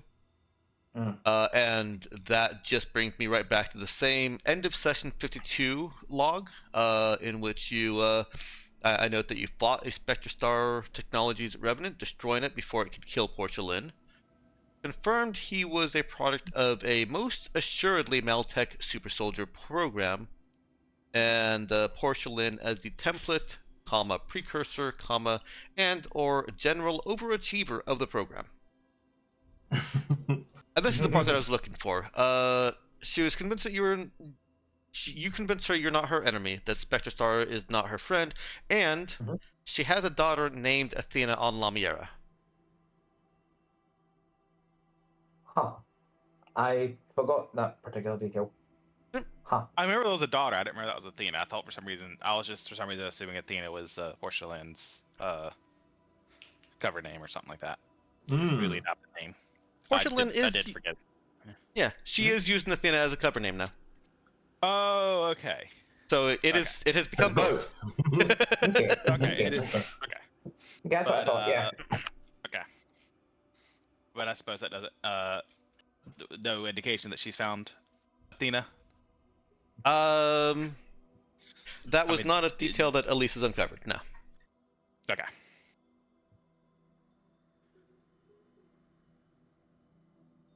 Is there any particular method in which you want to approach her? I'll give you some information to help you make that decision. She's probably very paranoid. Yeah. Probably. Look, I like to understate things, okay?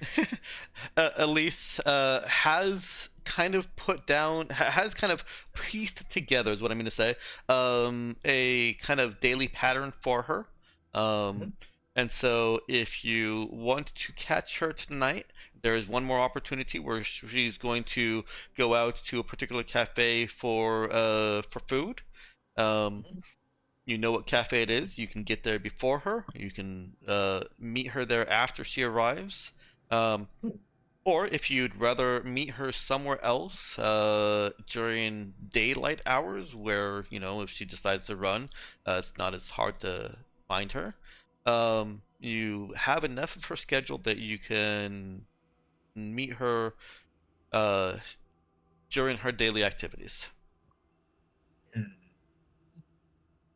I think to an extent it comes down to what Dash is comfortable with, because you are like the safest bet to have in the meeting party, possibly as the meeting party.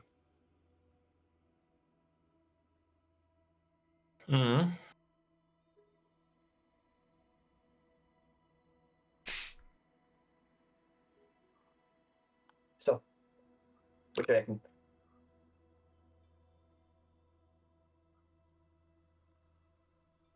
I've forgotten the question. when would you like to approach? Yeah, good. Portia Lin. Right.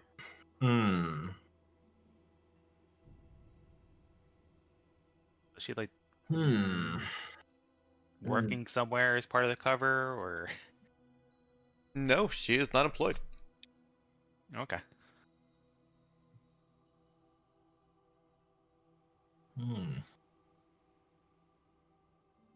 Yeah, I don't know. Just whenever, I guess. Not the middle of the night. But she's still okay. I mean, I kind of wanted to like we're like sitting at a cafe or something, catch her attention. Yeah. Like some cloak and some like cloak and dagger fun. That's not like trying to startle her. Yeah, I think there's something to be said for just like post stop and let her notice us and approach us on her own time. Yeah. Yeah. Okay. Yeah, it makes sense. Well, you do know that she is a regular at a cafe slash diner where she goes nightly for dinner, and you can beat her there if you want. It is evening, so approaching night, but not actually, like it's not midnight operation or anything. Does that work for you? So, I think that's okay. So here's the question. Yeah. Like I say, Das is the safest person to approach Portia Lin. Do you want to take her on with you? If so, who? I'm not going there alone. Okay. I didn't think so. So who's going with? Pug looks harmless, right? Okay. She knows what you like. I can go. Okay. Let's go ahead and put Portia Lin in the engaging Portia Lin box. All right. Are we sure she's really engaging Portia Lin though? Yeah, whatever. Let's do this. Yeah. I'll move you, Nox.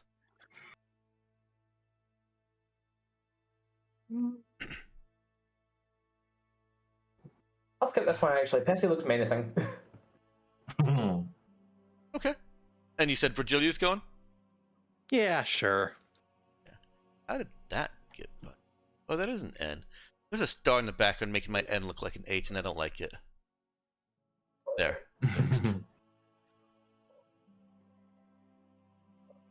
Okay. This is your team going to the cafe and getting a table. Excuse me. You arrive. It's basically a simple sandwich diner. They have all kinds of fancy sandwiches, but even their fancy runs a little bit on the plain and simple, but focusing on a minimal amount of flavorful ingredients instead of trying to overload with 1,000 spices. And you order, if you want to order any food, you at least have to get some kind of a drink or something to sit here, but the place isn't so busy that they're going to kick you out if you don't order food. And you don't have to wait too long before you see about as scruffy of a person as you might expect someone could be without getting hauled away to a pretty tank, instead of a drunk tank. She is to the point where it's almost illegal. And, to the point where it's almost illegal. Yeah. She is wearing a plain hoodie with the hood up, which is very close to that illegal threshold just by itself. and kind of just makes her way painstakingly over to a table. Yep. Strong start. What's that? Strong start. Yeah. She sits. She doesn't seem to have noticed you. No wait. And someone comes over, clearly recognizes her, and asks if she wants her usual. She lets her hood fall back, pushes her hood back, and says that yes, she just wants her regular. And Doug, go ahead. I'm gonna say Doug will, drop a word like paying for hers. Okay. That whole shtick. Yeah. That does draw her attention in combination with she's still Portia Lin. She looks around. It's a little weird it took her that long to notice Doug. It's a little weird, yeah. But she does Yeah. eventually look around and survey where she is, and with the addition of you drawing a little bit of attention to yourself for the waiter, she locks eyes with Doug. Brief moment,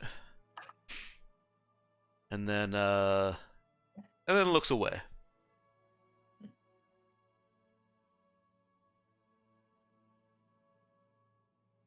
Well, I'm fine with playing the waiting game.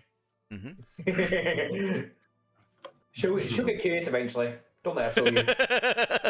What is she, a cat? Oh well, I mean, kind of. More or less. More or less.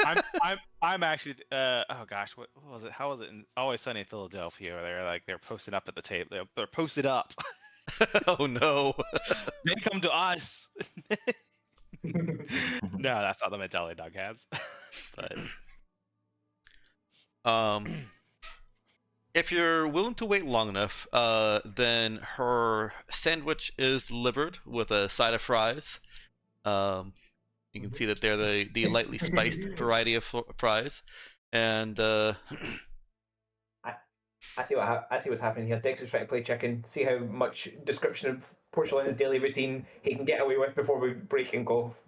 what? And the waitress comes back over to you and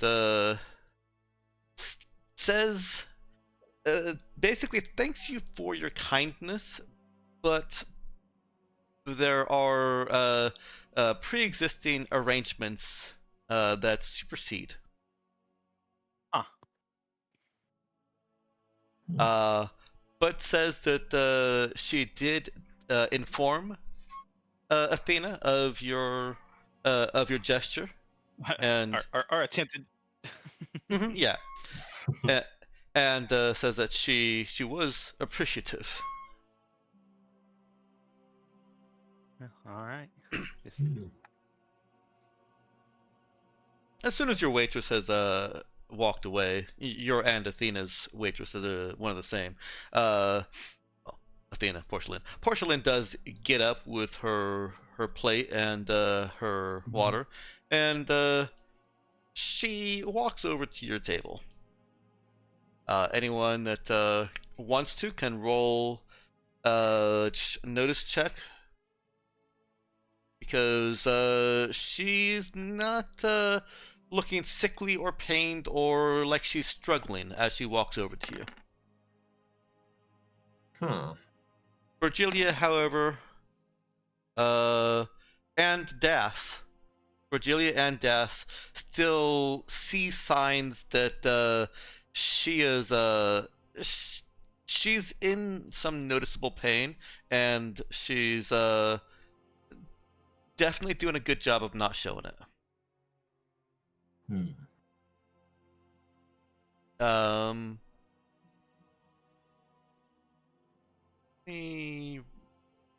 Roll. Just fixated on, is too focused on the whole cloak and dagger thing to really pick up on that.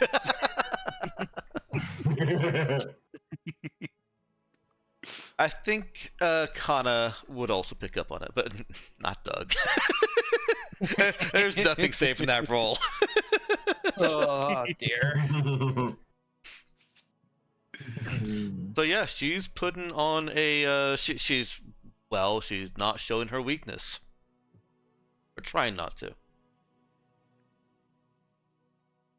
She sits down. I was wondering when you'd show back up.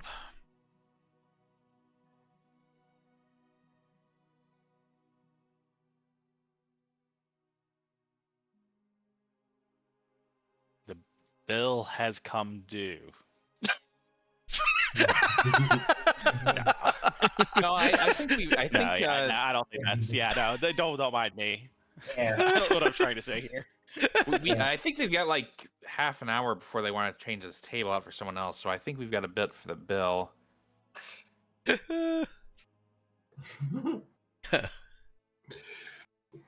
don't expect Doug to be good at talking words.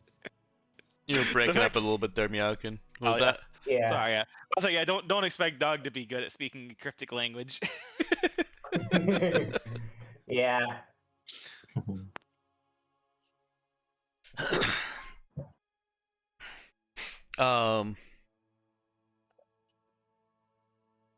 Well, she looks from Doug to Portia and cross over to Kana and then over to Das.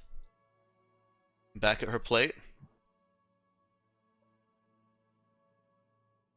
Alright, what is this then?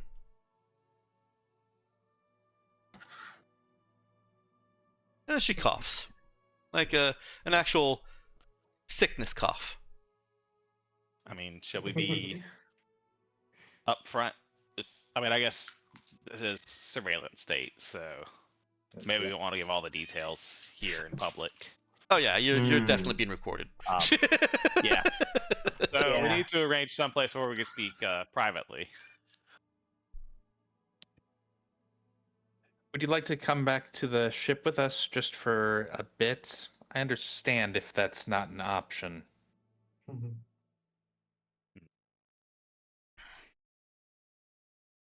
So I would just say, like, we need to talk. Why wouldn't it be an option? Sorry, that came across too coy. She's very direct. She's more. Why wouldn't that be an option? I don't know. This seems like the sort of people that would assume people want to kill them. So, you know. It's totally an option.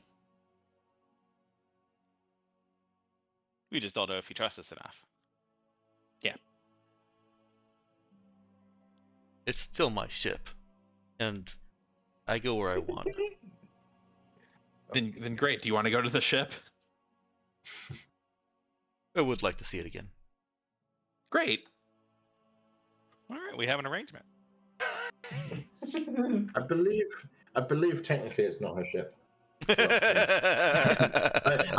not going to push that. You're welcome to try and convince her. She did give it to us last time. She did. But she may not have been. I don't know if she's been to the therapist.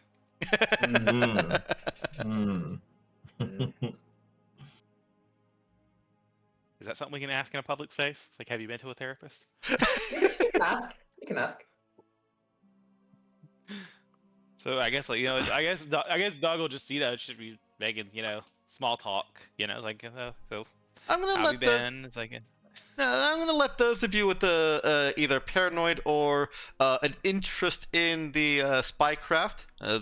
This includes Doug. Roll a talk check here. With wisdom. There's an interest. He's just not good at it.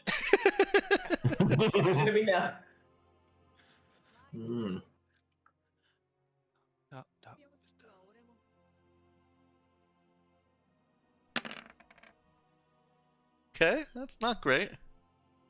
Did you want to roll for Percy Barrel? I'm not there. Oh, that's right, you are not.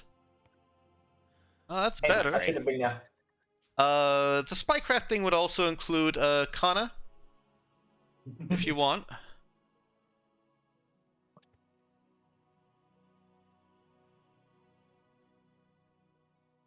And you know what? Just to be generous, I'm also going to give it to Virgilia because of a certain focus you have. Okay. Oh my goodness. Talk with God. wisdom. Talk with wisdom. Okay, Wow. of course it is. Of course it's talk with wisdom. This one has to be wisdom. I'm sorry. Because it is noticing that she is deploying a certain tactic. This is a negotiation tactic. She is she's not saying it's my ship as something in belief, but as something in plausible deniability. This is more of a just like if anything blows back from her visit to the Raza, it's not going to come back at you quite as readily if there's caught on tape her saying this is my ship. Huh. She's playing the spycraft game with Doug. Yeah, but she's not talking at Doug's level. The real question is Doug's spycraft good enough that he can recognize an olive branch when it's literally waved in his face? Nope, he just rolled that. Love it. Please slap him. Please slap him, please. And I think her agreeing to set up a time to go to the ship with you is where we'll end the session. Roll initiative. No, that's the start of next session.